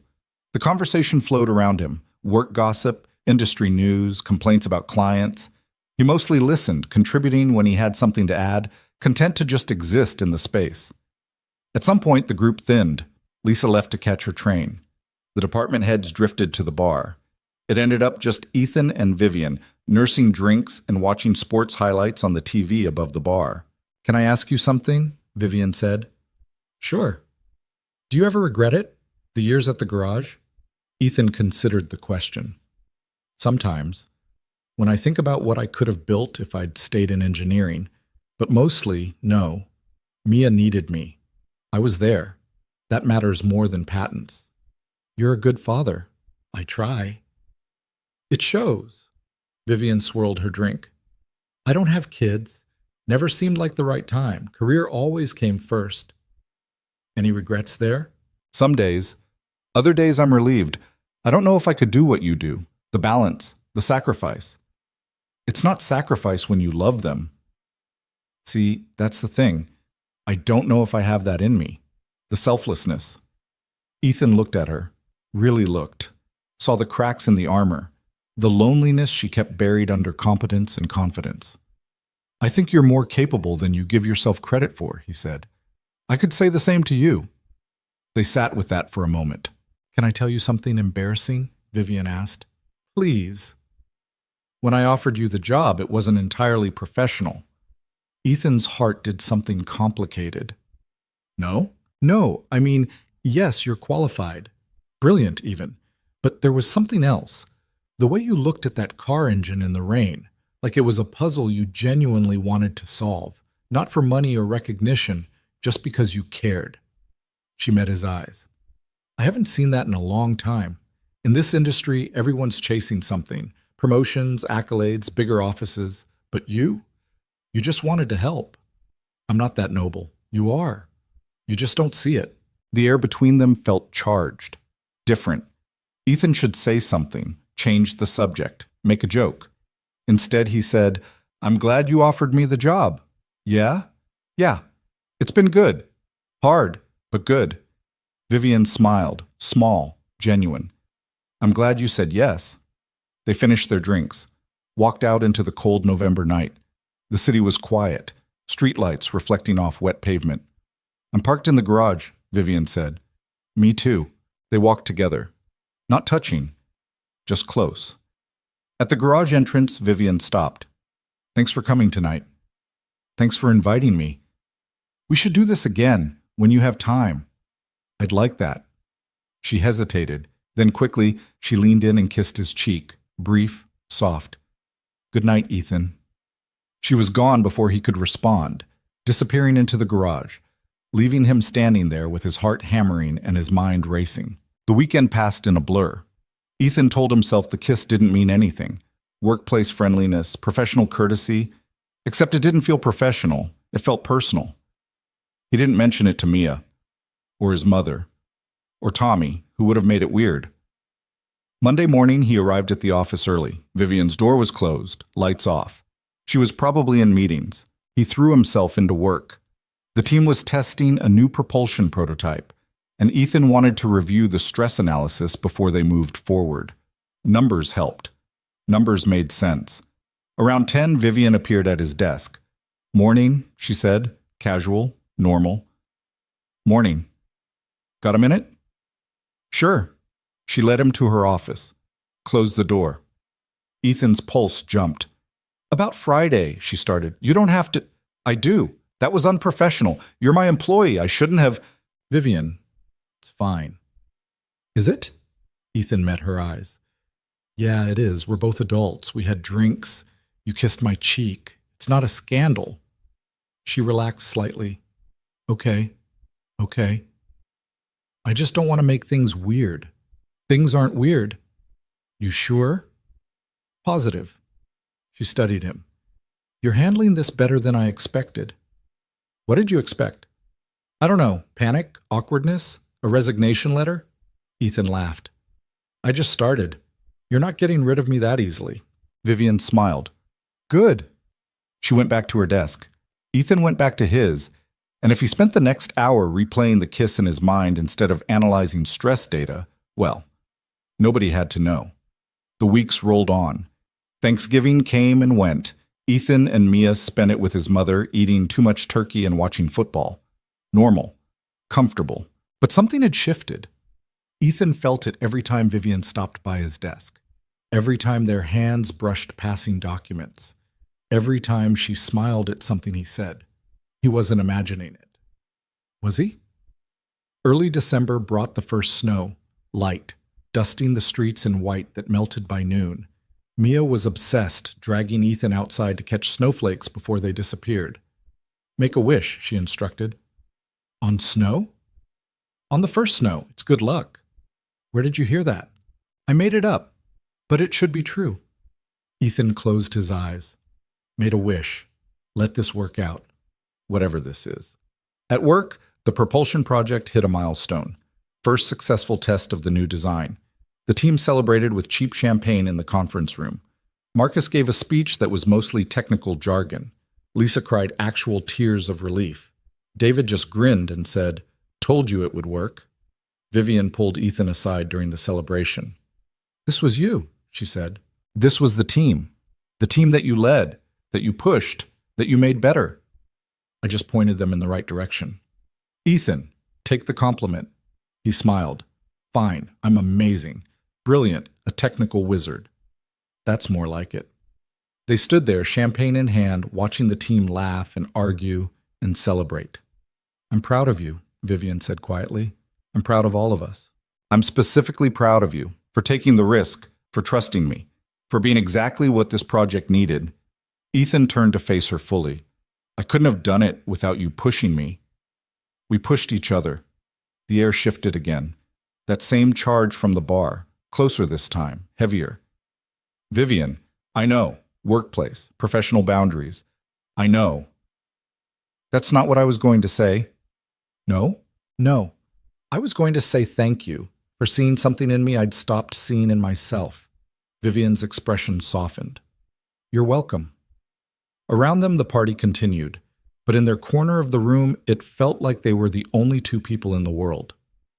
Later that night, after Mia was asleep, Ethan sat on the back porch despite the cold, thinking, processing. He was falling for his boss, his brilliant, complicated, lonely boss who'd taken a chance on him when he'd been too scared to take a chance on himself. It was a terrible idea. Workplace relationships were messy. If it went wrong, he'd lose more than just a relationship. He'd lose the job, the purpose, the future he'd just started building. But when was the last time he'd felt this alive, this seen? Not since Sarah. And even then, it had been different. Sarah had known him when he was young and unformed. Vivian knew him now, broken and rebuilt. And she wanted him anyway. His phone buzzed, a text from Vivian. "Thank you for tonight. The team really needed that win. You gave it to them." Ethan stared at the message, typed. "We gave it to them together." Deleted it, typed. "Just doing my job." Deleted that too. Finally settled on, "Anytime. That's what I'm here for." 3 dots appeared immediately. "Is that all you're here for?" Ethan's breath caught. He should deflect, should keep it professional. Instead, he wrote, "I don't know. Is it?" The dots appeared, disappeared, appeared again. "I hope not." Ethan sat there, phone in hand, heart pounding, staring at those 3 words. Then he typed, "Me too," and hit send before he could second-guess himself. The response came instantly. "We should talk, properly. Away from the office." "When? Saturday? If you're free." "I can be free." "Dinner? Dinner's good. I'll text you a time and place." "Okay." "Ethan?" "Yeah?" "Don't overthink this," he laughed out loud, alone on his porch in the cold. "Too late, I know, but try anyway." He went inside, climbed into bed, lay there staring at the ceiling. Saturday. Dinner with Vivian, not as boss and employee, as something else, something undefined and terrifying and full of possibility. Ethan closed his eyes, and for the second time in as many months, let himself hope. By Wednesday, Ethan had changed his mind about Saturday dinner 7 times. Each time Mia caught him staring into space, she'd ask what he was thinking about, and each time he'd lie and say work. She didn't believe him. 9-year-olds were like that.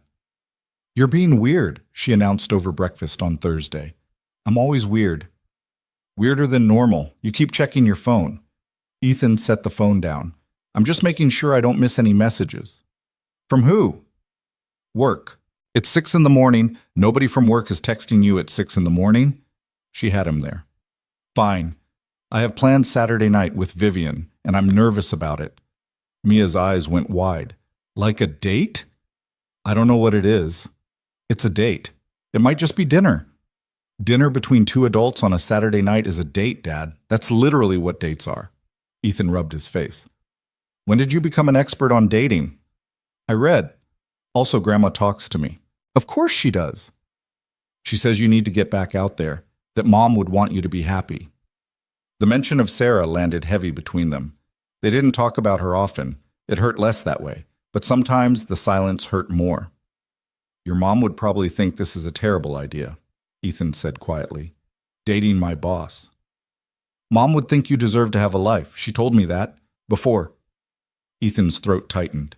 "She did?" "Yeah. She said if anything happened to her, you had to promise not to turn into a sad hermit. She made me promise to remind you." "You were 4. I still remember." Ethan pulled Mia into a hug. She let him, even though she was getting to the age where public displays of affection were becoming embarrassing. "So you should go," Mia said into his shoulder. "To dinner. And you should wear something nice, not your work shirt with the grease stain." "I don't have a shirt with a grease stain. You have 3 shirts with grease stains." She wasn't wrong. Friday at work was torture. Ethan kept running into Vivian in the hallway, at the coffee machine, in meetings. Each time there was this moment of eye contact that lasted half a second too long. Each time, Ethan felt like everyone in the building could see exactly what was happening. Marcus noticed. "You're jumpy today," he said during their afternoon check-in. "Just tired. Tired people don't check their phones every 5 minutes." "I'm expecting an important email." "Sure you are." Marcus leaned back in his chair. "Can I give you some unsolicited advice?" "Can I stop you?" "Nope. Here it is. Whatever you're worried about, it's probably not as bad as you think. And if it is, worrying won't fix it." "That's terrible advice." "It's great advice. You're just not ready to hear it." Ethan left work at 5, went home, stared at his closet for 20 minutes. Everything looked wrong.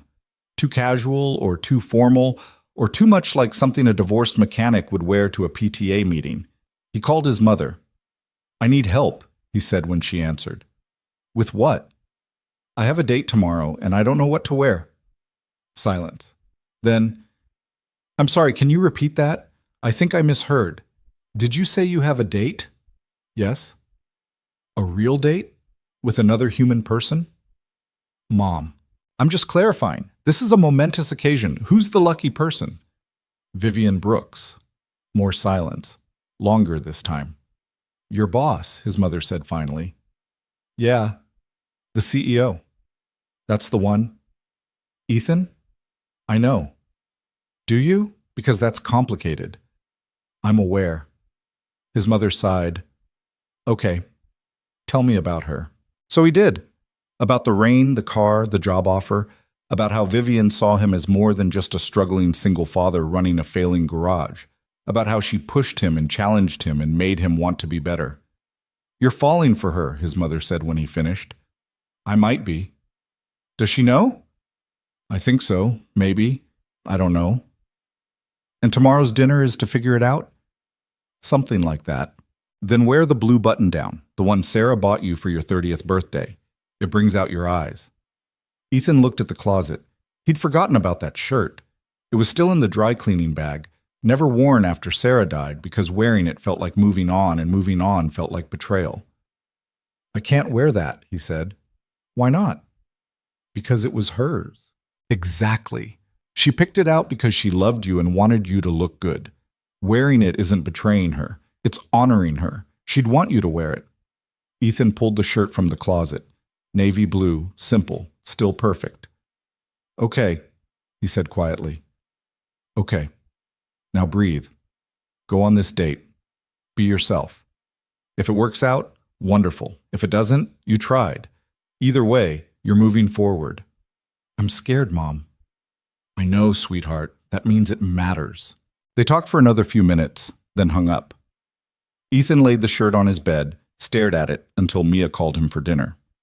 Saturday morning arrived cold and bright. Ethan worked at the garage until noon, came home, showered, changed 3 times, and finally settled on the blue shirt with dark jeans and the one pair of shoes he owned that wasn't steel-toed boots. Mia inspected him critically. You look nice, she declared. Yeah? Very handsome, like a normal person. I'm always a normal person. You're always a dad. Tonight you look like someone who has a life outside of fixing cars and making me do homework. Brutal, but fair. His mother arrived at 5 to watch Mia. She gave Ethan the same critical inspection. Perfect, she said. Now go. Have fun. Don't overthink it. Everyone keeps telling me not to overthink. Because you're an overthinker. It's genetic. Your father was the same way. Ethan kissed Mia goodbye, hugged his mother, and drove downtown to the restaurant Vivian had chosen. It was upscale without being pretentious, the kind of place with real tablecloths and wine lists, but also burgers on the menu. He arrived 10 minutes early, sat in his truck debating whether to go in or wait in the parking lot like a nervous teenager. His phone buzzed. I can see you from the window. Come inside before you talk yourself out of this. Ethan looked up. There was Vivian standing at the restaurant's front window waving. He laughed despite his nerves. Got out of the truck. Walked inside. Vivian met him at the host stand. She'd dressed down from her usual CEO armor. Dark jeans, a soft gray sweater, minimal makeup. She looked younger, more real. You came, she said. You doubted? A little. So did I. She smiled. Honest. I like it. The host led them to a table in the back. Quiet. Private. The kind of spot you requested when you didn't want the whole restaurant watching your conversation. They ordered drinks, wine for her, beer for him, sat in awkward silence for exactly 10 seconds before both speaking at once. So, I wanted... They stopped, laughed. You first, Ethan said. Vivian took a breath. I wanted to say that this doesn't have to be weird. We can just have dinner as friends, if that's all you want. Is that what you want? I asked you first. Ethan met her eyes. No, that's not what I want. Vivian's shoulders relaxed. Good. Me neither. The tension broke. Suddenly, it was easier. They ordered food, talked about everything except work. Vivian told him about growing up in Philadelphia, about her father who'd been a pilot and taught her to love aviation before he died when she was 16, about how she'd put herself through college working 3 jobs, how she'd started Brooks Aviation in a literal garage with borrowed money and pure stubbornness. I was so broke that first year, she said. I lived on ramen and coffee, showered at the gym, wore the same 3 outfits in rotation because I couldn't afford more. Hard to imagine now. That's the point. I wanted to build something that proved I could, that proved everyone who doubted me was wrong. Did it work? Professionally? Yes. Personally? She swirled her wine. I'm 30 years old, running a company with 300 employees, and I can't remember the last time I had dinner with someone who wasn't a client or a colleague. Until tonight. Until tonight. Ethan told her about Sarah, about the diagnosis, the fight, the end, about the year after when he'd barely held it together, when Mia was 5 and asking why Mommy wasn't coming home, and he had to explain death to a kindergartner. I didn't handle it well, he admitted. I just shut down. Went through the motions. It took Mia's teacher pulling me aside and saying I needed help before I finally saw a therapist. Did it help? The therapy? Yeah, it took a while, but yeah. She helped me understand that surviving wasn't the same as living, that I was allowed to be sad, but I couldn't stay there forever. Is that when you bought the garage? About a year later. I needed something to do with my hands, something concrete where I could see the results. Fixed car equals problem solved. Simple. Except it wasn't simple. No. Running a business never is. But it felt safer than going back to engineering. Less pressure. Lower stakes. Vivian reached across the table, covered his hand with hers. I'm glad you came back. To engineering. To this. Ethan turned his hand over, laced his fingers with hers. Me too. They sat like that while the server cleared their plates and brought dessert. Two people who'd found each other by accident, holding on because letting go felt impossible. Can I ask you something? Vivian said. Anything. Are you worried about the work situation? The fact that I'm your boss? Terrified. Me too. If this goes wrong, it could get messy, I know. We'd have to report it to HR. There are policies, disclosures. It would be complicated. Is that a deal breaker? Vivian squeezed his hand. I've built my entire career on taking calculated risks. This feels like the most important one. That's not an answer. The answer is no. It's not a deal breaker, but we have to be smart about it. Careful. I can do careful. Can you? Because from where I'm sitting, you're the guy who quit a 6-figure job to take care of his dying wife, who bought a garage with no business plan, who said yes to my job offer after one conversation. You're many things, Ethan Cole, but careful isn't one of them. Ethan smiled. Fair point. They finished dessert, split the check despite Vivian's protests, and walked out into the December cold. The parking lot was mostly empty now, streetlights casting long shadows. I had a good time, Vivian said. Same. We should do this again. When? Soon, but carefully. We need to figure out how to navigate this without it blowing up in our faces. Any ideas? A few. First, we tell HR on Monday. Get ahead of it. Make sure everything's documented and above board. Okay? Second, we keep it quiet at work. No one needs to know until we're sure this is something real. And if it is real? Vivian stepped closer. Then we deal with it together. She kissed him. Not on the cheek this time. A real kiss. Soft and tentative and full of possibility. Ethan kissed her back. His hands found her waist, hers curled into his shirt, and for a moment the parking lot and the cold and the complications all fell away. When they broke apart, Vivian was smiling. That was, yeah, Ethan agreed. We're really doing this. Looks like it, she laughed, bright and genuine. I'm either very brave or very stupid. Can it be both? With you? Probably. They stood there, reluctant to let the night end until the cold finally drove them to their cars.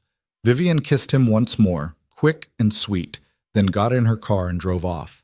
Ethan sat in his truck, grinning like an idiot, until his phone buzzed. I'm already thinking about next time. He typed back, me too. Monday's going to be interesting. That's one word for it. Thank you for tonight, for being honest, for taking the risk. Thank you for seeing me. All of me. Good night, Ethan. Good night, Vivian. He drove home in a daze, found his mother and Mia watching a movie on the couch. How'd it go? His mother asked. Good. Mia sat up. Just good? Really good. Are you going to see her again? Yeah, I think so. Mia grinned. I knew it. Grandma, you owe me $5. You bet on my date? Grandma said you'd chicken out. I said you wouldn't. Ethan looked at his mother, who shrugged. I underestimated you. It happens. He shook his head, smiling. I'm going to bed. You two are trouble. We love you too, Mia called after him. In his room, Ethan changed out of the blue shirt, hung it carefully back in the closet. Sarah's gift. He'd been so afraid to wear it, afraid it meant forgetting her. But wearing it tonight hadn't felt like forgetting. It felt like carrying her with him, like she was still part of his story, even as new chapters began. He climbed into bed, checked his phone one more time. Another message from Vivian. I can't stop smiling. Ethan typed, neither can I. He fell asleep with his phone on his chest, feeling lighter than he had in 7 years. Monday morning brought reality crashing back. Ethan and Vivian met with HR at 8, disclosed the relationship, filled out forms that made everything feel simultaneously official and absurd. The HR director, a woman named Patricia, who'd seen everything twice, took it in stride. You'll need to maintain professional boundaries at work, she said. No preferential treatment, no letting the relationship impact business decisions. If it gets serious, we'll need to discuss whether Ethan should report to someone else instead of directly to you. Understood, Vivian said. And if it ends badly, we'll handle it like adults, Ethan finished. Patricia smiled. That's what they all say. But okay, you're disclosed. Keep it professional, keep me posted, and for the love of everything, don't make out in the break room. That's specific, Ethan said. You'd be surprised how often I have to say it. They left HR and went straight into a team meeting like nothing had changed. And on the surface, nothing had. Ethan presented the latest propulsion data. Marcus argued about simulation parameters. Jennifer proposed a new material composite that made everyone's eyes glaze over. Normal, professional. But when the meeting ended and everyone filed out, Vivian caught Ethan's eye. Just for a second. A look that said everything without words. The week passed in a strange duality. At work, they were boss and employee. Meetings, emails, project deadlines. At night, they texted constantly. About everything and nothing. Favorite movies, childhood memories, the weird dreams Ethan had about showing up to work in his pajamas. By Friday, Ethan was exhausted from maintaining the split. It felt like living two lives simultaneously. You're distracted, Marcus said during their afternoon check-in. I'm fine. You've been staring at the same data set for 20 minutes without actually reading it. Ethan closed his laptop. Sorry. Long week. Everything okay? Yeah, just adjusting to the whole work-life balance thing. Marcus studied him. You know we all know, right? Ethan's heart stopped. Know what? About you and Vivian. Come on, man. The way you two look at each other in meetings, it's obvious. We're being professional. You are. But there's the difference between professional and invisible. You don't have to hide it. We're trying to keep it separate. Good luck with that. Feelings don't compartmentalize. Trust me, I've tried. Ethan rubbed his face. Does everyone really know? The engineers? Yeah. We're observant. It's literally our job. But no one cares. Vivian's happy. You're happy. The work's getting done. That's all that matters. It's complicated. Everything worth doing is complicated. Marcus stood to leave. Just don't hurt her. She acts tough, but she's not as armored as she pretends. I know. Good. Then we're good. That night, Ethan picked Mia up from school and took her to the library. It had become their Friday routine.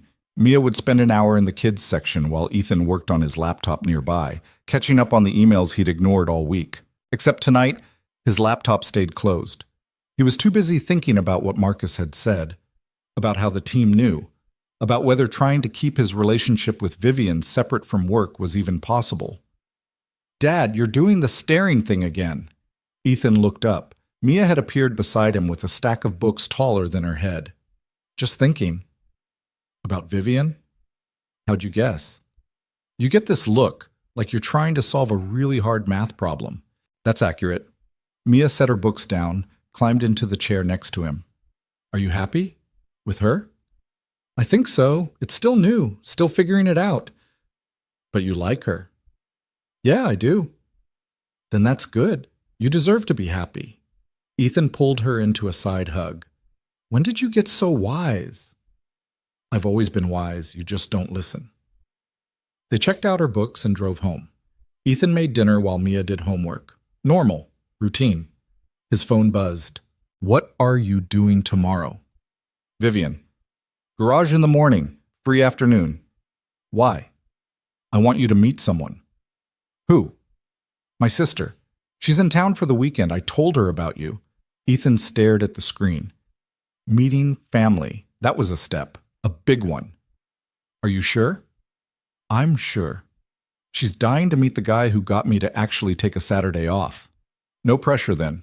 She's gonna love you or hate you. 50-50 odds. Very reassuring. Lunch tomorrow, 1 o'clock? I'll send you the address. Ethan hesitated, then typed. I'll be there. Thank you. This means a lot. Yeah? Yeah, I don't introduce people to my sister unless they matter. Ethan's chest tightened. I matter? You matter. He set the phone down, took a breath. This was real. Actually real. Terrifying and wonderful and completely insane. Saturday afternoon, Ethan drove to a cafe in the Arts District. Vivian was already there with a woman who looked like a younger, softer version of her. Same dark hair, same sharp eyes, but with a warmth Vivian usually kept hidden. Ethan, this is my sister, Rachel. Rachel, Ethan. Rachel stood, shook his hand firmly. So you're the mechanic. Former mechanic, current engineer. Vivian mentioned, she also mentioned you have a daughter. Mia, she's 9. Vivian says she's brilliant. She is. Too smart for her own good. Rachel smiled. I like him already. They sat, ordered food. Rachel asked questions about Mia, about the garage, about how Ethan and Vivian met. She was direct but kind, clearly protective of her sister. Vivian doesn't date, Rachel said at one point. Like, ever. Last guy she brought around was in college, and he lasted 3 weeks before her work schedule scared him off. Rachel, Vivian warned. I'm just saying, you must be special if she's making time for you. I'm not special, I'm just persistent. That's the same thing, Rachel said. The conversation flowed easily. Rachel was a teacher in Philadelphia, married with 2 kids, living the kind of stable suburban life Vivian had never wanted. But there was no judgment between them. Just easy affection born from years of being each other's constant. At one point, Vivian excused herself to take a work call, leaving Ethan alone with Rachel. She's happy, Rachel said the moment Vivian was out of earshot. I haven't seen her like this in years, maybe ever. That's a lot of pressure to put on me. I'm not putting pressure. I'm stating facts. Vivian spent her entire adult life building that company. It's incredible, but it's also lonely. She needed someone who saw her as more than just a CEO. I'm not sure I'm that person. You are. She wouldn't be here if you weren't. Vivian returned a few minutes later, apologizing for the interruption. They finished lunch, walked out into the December afternoon. Rachel hugged them both, made Ethan promise to bring Mia next time, and left. Alone with Vivian, Ethan finally exhaled. That wasn't so bad, she said. Your sister's great. She likes you. I could tell. How? She didn't threaten you. That's her version of approval. They walked to Vivian's car. She turned to face him. Thank you for coming, for meeting her. I know it's fast, but it's not too fast. It feels right. Vivian smiled. It does, doesn't it? She kissed him, right there in the parking lot where anyone could see. And for the first time, Ethan didn't care. Later that night, lying in bed, Ethan's phone buzzed with a message from Mia's school. Reminder about the winter concert next Friday. Parents welcome. He texted Vivian, You busy next Friday night? Depends. Why? Mia has a winter concert. Thought you might want to come. 3 dots appeared, disappeared, appeared again. You want me to meet Mia? Officially? Only if you're ready. I'm terrified. So am I. But I think it's time. Okay. Yes. I'll be there. Fair warning. It's 4th graders playing recorders. It's not pleasant. I'll bring earplugs. Ethan smiled. This was happening. Really happening. And for the first time since Sarah died, the future didn't feel like something to survive. It felt like something to build. The week leading up to the winter concert felt like the longest of Ethan's life. Not because of work, though the propulsion project was entering critical testing phases. Not because of the garage, though Mrs. Chen's car had developed yet another mysterious rattle.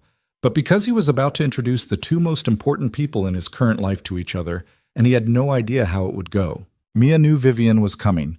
She'd been told on Sunday, during breakfast, in the most casual way Ethan could manage. So, remember Vivian Brooks from my work? Mia looked up from her cereal. The CEO lady who you're definitely dating, even though you won't say you're dating? We're dating. I knew it. She's coming to your concert Friday, if that's okay with you. Mia set down her spoon, studied her father with those 2 smart eyes. Is she nice? Very nice. Does she make you happy? Yeah, she does. Then it's okay. Mia paused.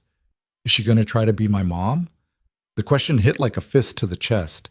Ethan sat down across from her. No, kiddo. Nobody's trying to replace your mom. Nobody could. Vivian's someone I care about, someone I want in my life, but your mom will always be your mom.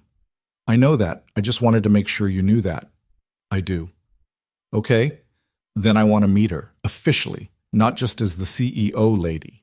Wednesday brought the first real problem.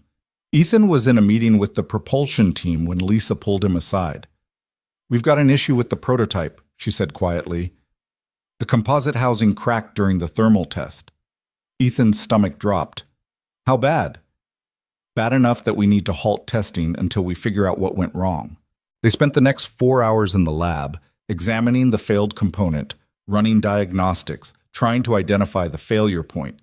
Jennifer thought it was material fatigue.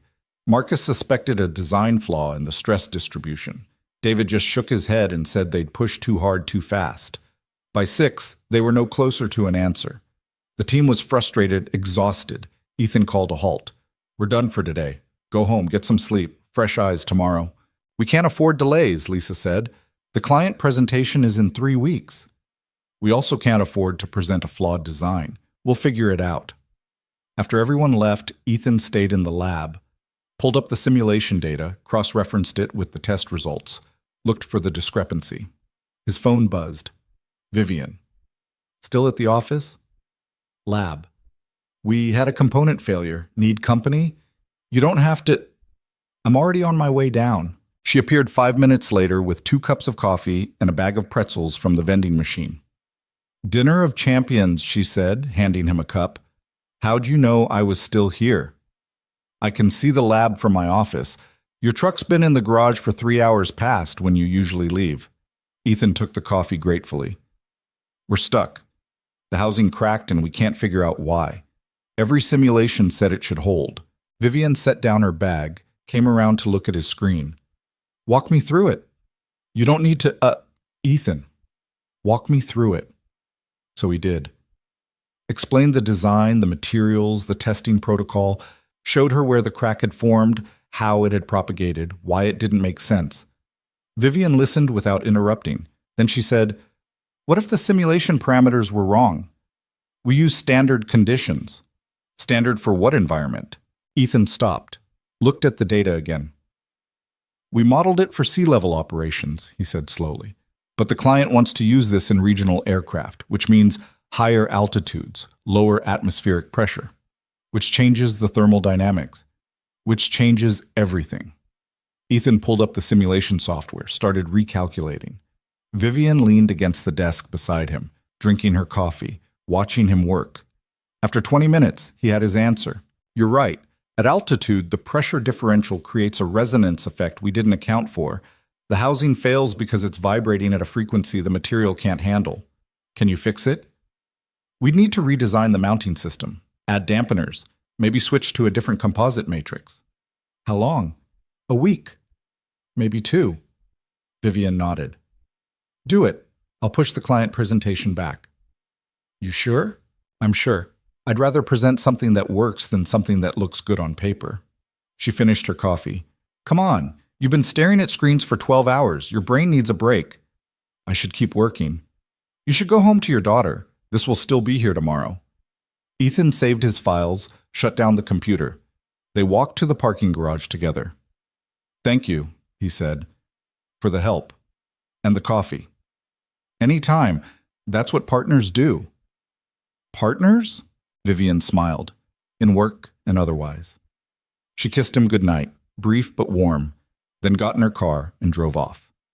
Ethan sat in his truck, feeling the weight of the day settle over him.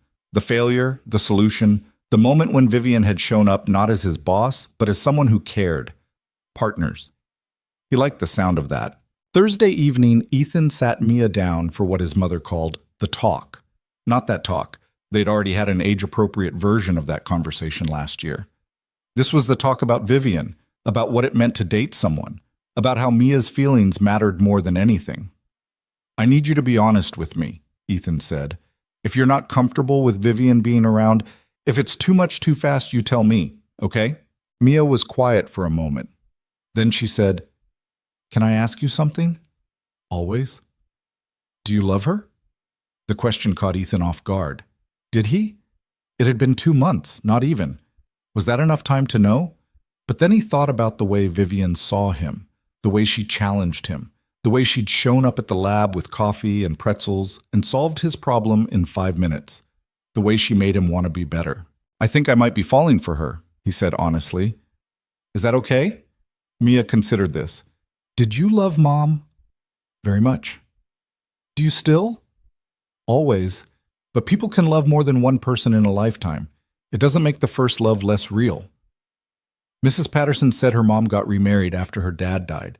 She said it was weird at first, but then it was okay. That her stepdad was different, but also nice. "How do you feel about that?" "I think it's good. That people don't have to be alone forever just because someone died. She looked up at him. I don't want you to be alone forever, Dad. Ethan pulled her into a hug. You're pretty smart, you know that? I keep telling you, you never listen. Friday arrived with cold rain and gray skies.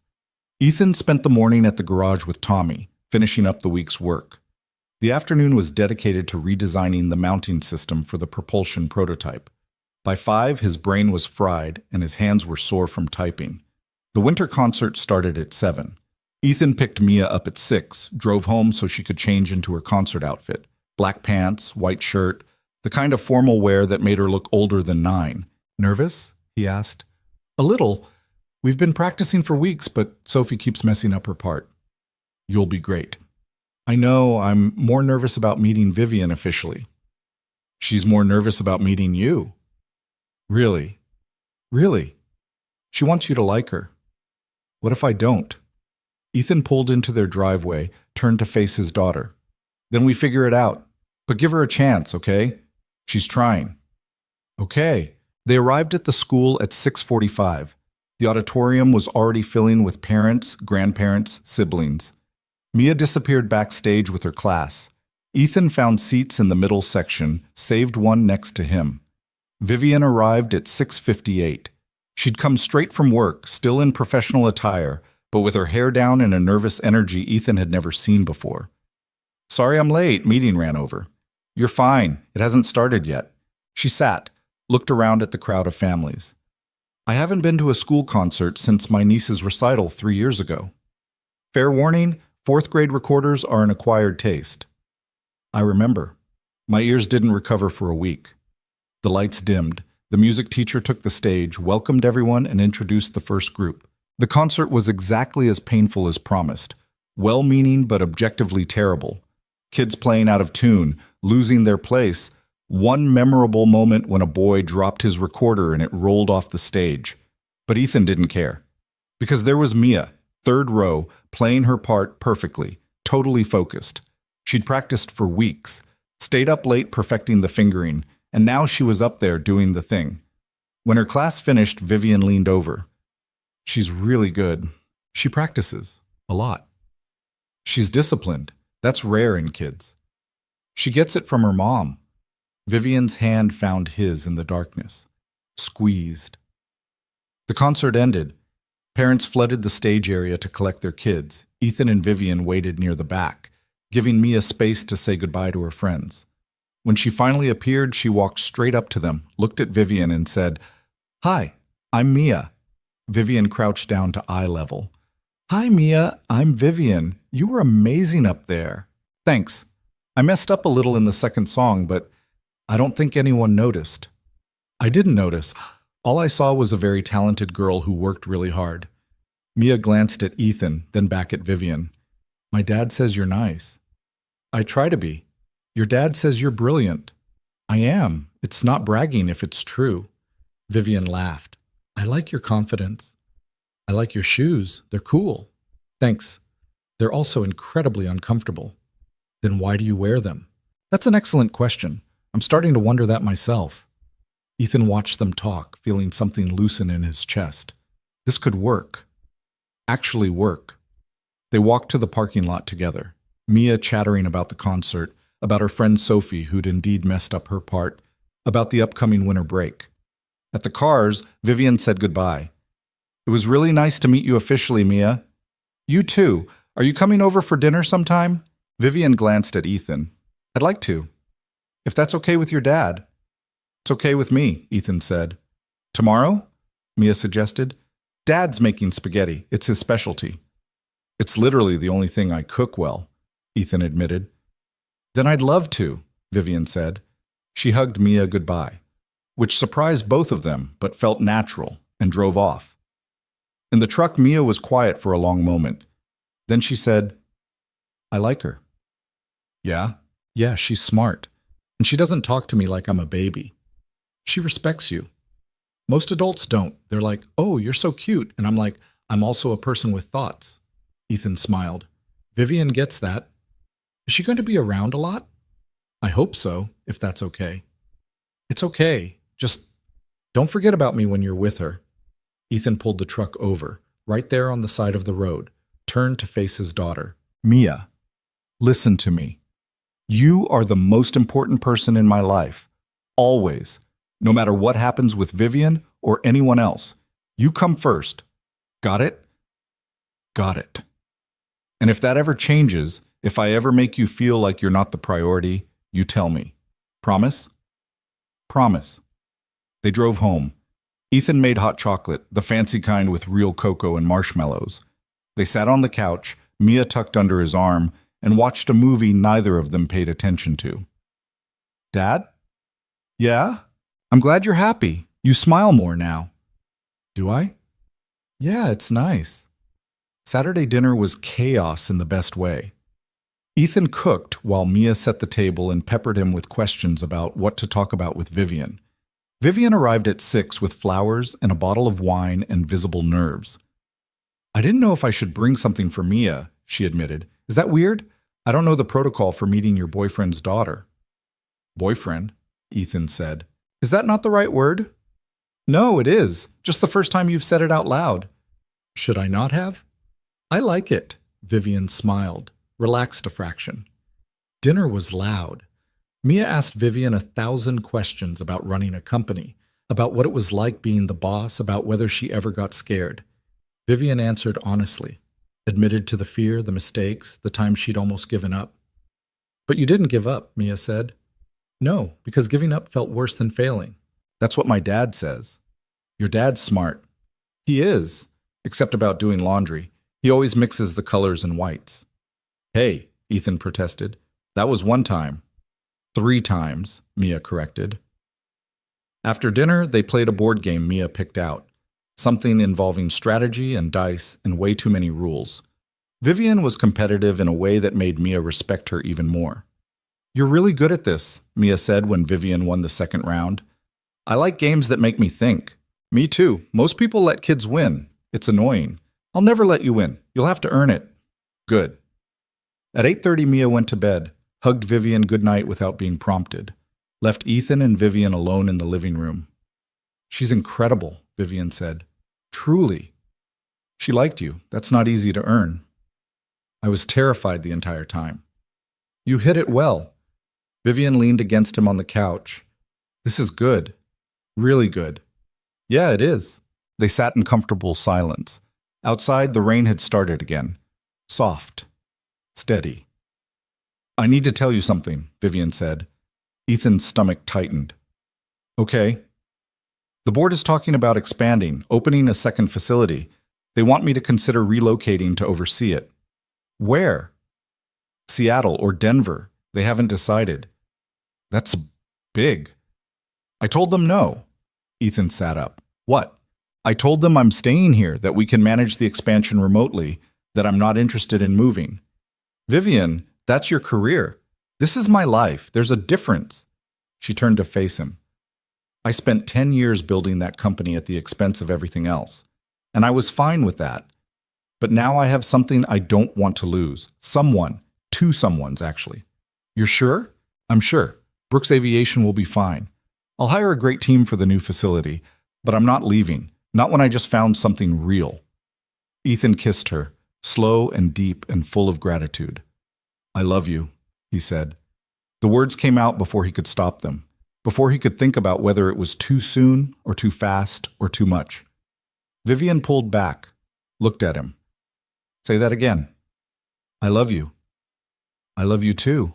They sat there, holding each other, while the rain came down and the house settled into quiet, and the future spread out in front of them like an open road.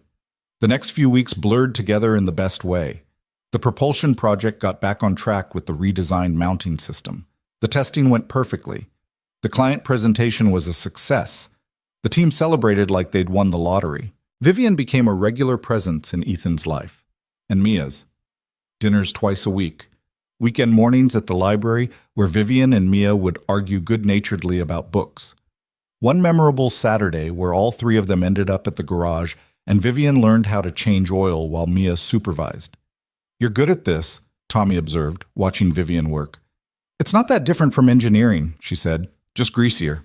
Christmas came, Ethan and Mia's first with someone else at the table. Vivian brought gifts, a new toolkit for Ethan, a chemistry set for Mia that was definitely above her grade level, and homemade cookies that were lopsided but delicious. I don't bake, Vivian admitted. Rachel had to walk me through it on video chat. They're perfect, Mia said, eating her third one. On New Year's Eve, after Mia was asleep, Ethan and Vivian sat on the back porch despite the cold. What are you thinking about? Vivian asked. How different this year was from last year. Last year I was alone, barely keeping the garage afloat, convinced the best parts of my life were behind me. And now? Now I have a job I love, a partner who challenges me, and a future that actually feels possible. All because your daughter dragged you out in the rain to fix a stranger's car. Ethan smiled. Best decision she ever made for me. Best decision I ever made was getting in that car and driving to that parking lot, even if I didn't know it at the time. They kissed as midnight approached. Fireworks started in the distance, the new year arriving with noise and light. January brought Ethan's 33rd birthday. He didn't make a big deal about it, never had. But Mia and Vivian conspired behind his back. He came home from work to find his house full of people. Marcus and Jennifer from work. Tommy from the garage. Mrs. Chen with her dumplings. His mother. Mia's friends from school. Surprise! Mia yelled when he walked in. Ethan stood there, overwhelmed. What is this? It's your birthday party, Vivian said, appearing beside him. Everyone wanted to celebrate you. I know, but we wanted to anyway. The party was loud and chaotic and perfect. People laughing, eating, telling stories. Marcus cornered Ethan at one point. You know this is Vivian's doing, right? She spent 2 weeks planning this. She hates parties. She does. But she loves you. So here we are. Later, after most people had left, Vivian pulled Ethan aside. I have something for you. You already threw me a party. This is different. She handed him an envelope. Inside was a single key. What's this? A key to my place. I know we're taking things slow and I'm not asking you to move in or anything, but I want you to have it so you can come and go, so you know you're always welcome. Ethan turned the key over in his hand. Such a small thing. Such a huge gesture. I have something for you too, he said. Yeah? He pulled a key from his pocket, his house key.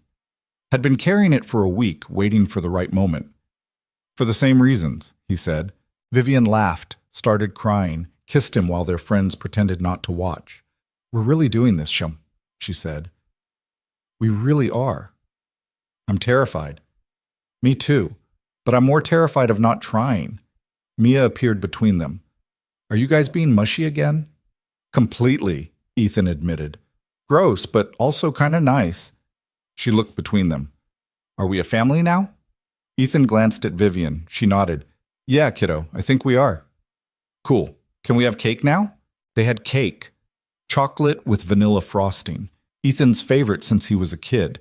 Mia insisted on singing the birthday song, even though Ethan begged her not to. Vivian joined in, off-key but enthusiastic. That night, after everyone had gone home and Mia was asleep, Ethan and Vivian sat in the quiet living room. Thank you, Ethan said, for all of this. For seeing me. For not giving up when I was too scared to say yes. Thank you for saying yes. For taking the risk. For letting me into your life. Our life, Ethan corrected. It's ours now. Vivian rested her head on his shoulder. I like the sound of that. Outside, the January wind rattled the windows. Inside, warmth and light, and the sound of two people breathing in sync. The months that followed weren't perfect. Ethan and Vivian argued about work boundaries, about scheduling, about whose turn it was to pick up Mia from school. They navigated the complicated dynamics of blending lives that had been separate for so long. But they figured it out, together. Vivian learned to let go of work at 6, to be present for dinner, to ask Mia about her day and actually listen to the answer. Ethan learned to accept help, to share the load, to trust that Vivian wasn't going anywhere. Mia thrived with both of them. Her grades stayed perfect. Her science projects got more ambitious. She started calling Vivian by her first name without the formal distance. Just Vivian, said the same way she'd say a friend's name. By spring, they'd found their rhythm. Weekday mornings at Ethan's place. Some weekends at Vivian's apartment downtown. Dinners that rotated between Ethan's spaghetti, Vivian's attempts at cooking that usually ended in takeout, and Mia's insistence that cereal counted as a meal. The propulsion project launched successfully. The client ordered 50 units. Brooks Aviation stock jumped 12%. Vivian gave the entire team bonuses and a week off. Ethan used his week to finally take Mia and Vivian on the vacation they'd been planning. Nothing fancy, just a cabin upstate, hiking trails and a lake, and no cell service. On the last night, sitting by a campfire while Mia roasted marshmallows, Vivian leaned against Ethan. "I keep waiting for the other shoe to drop," she admitted quietly. "What do you mean?" "This? Us? It feels too good. I keep thinking something has to go wrong."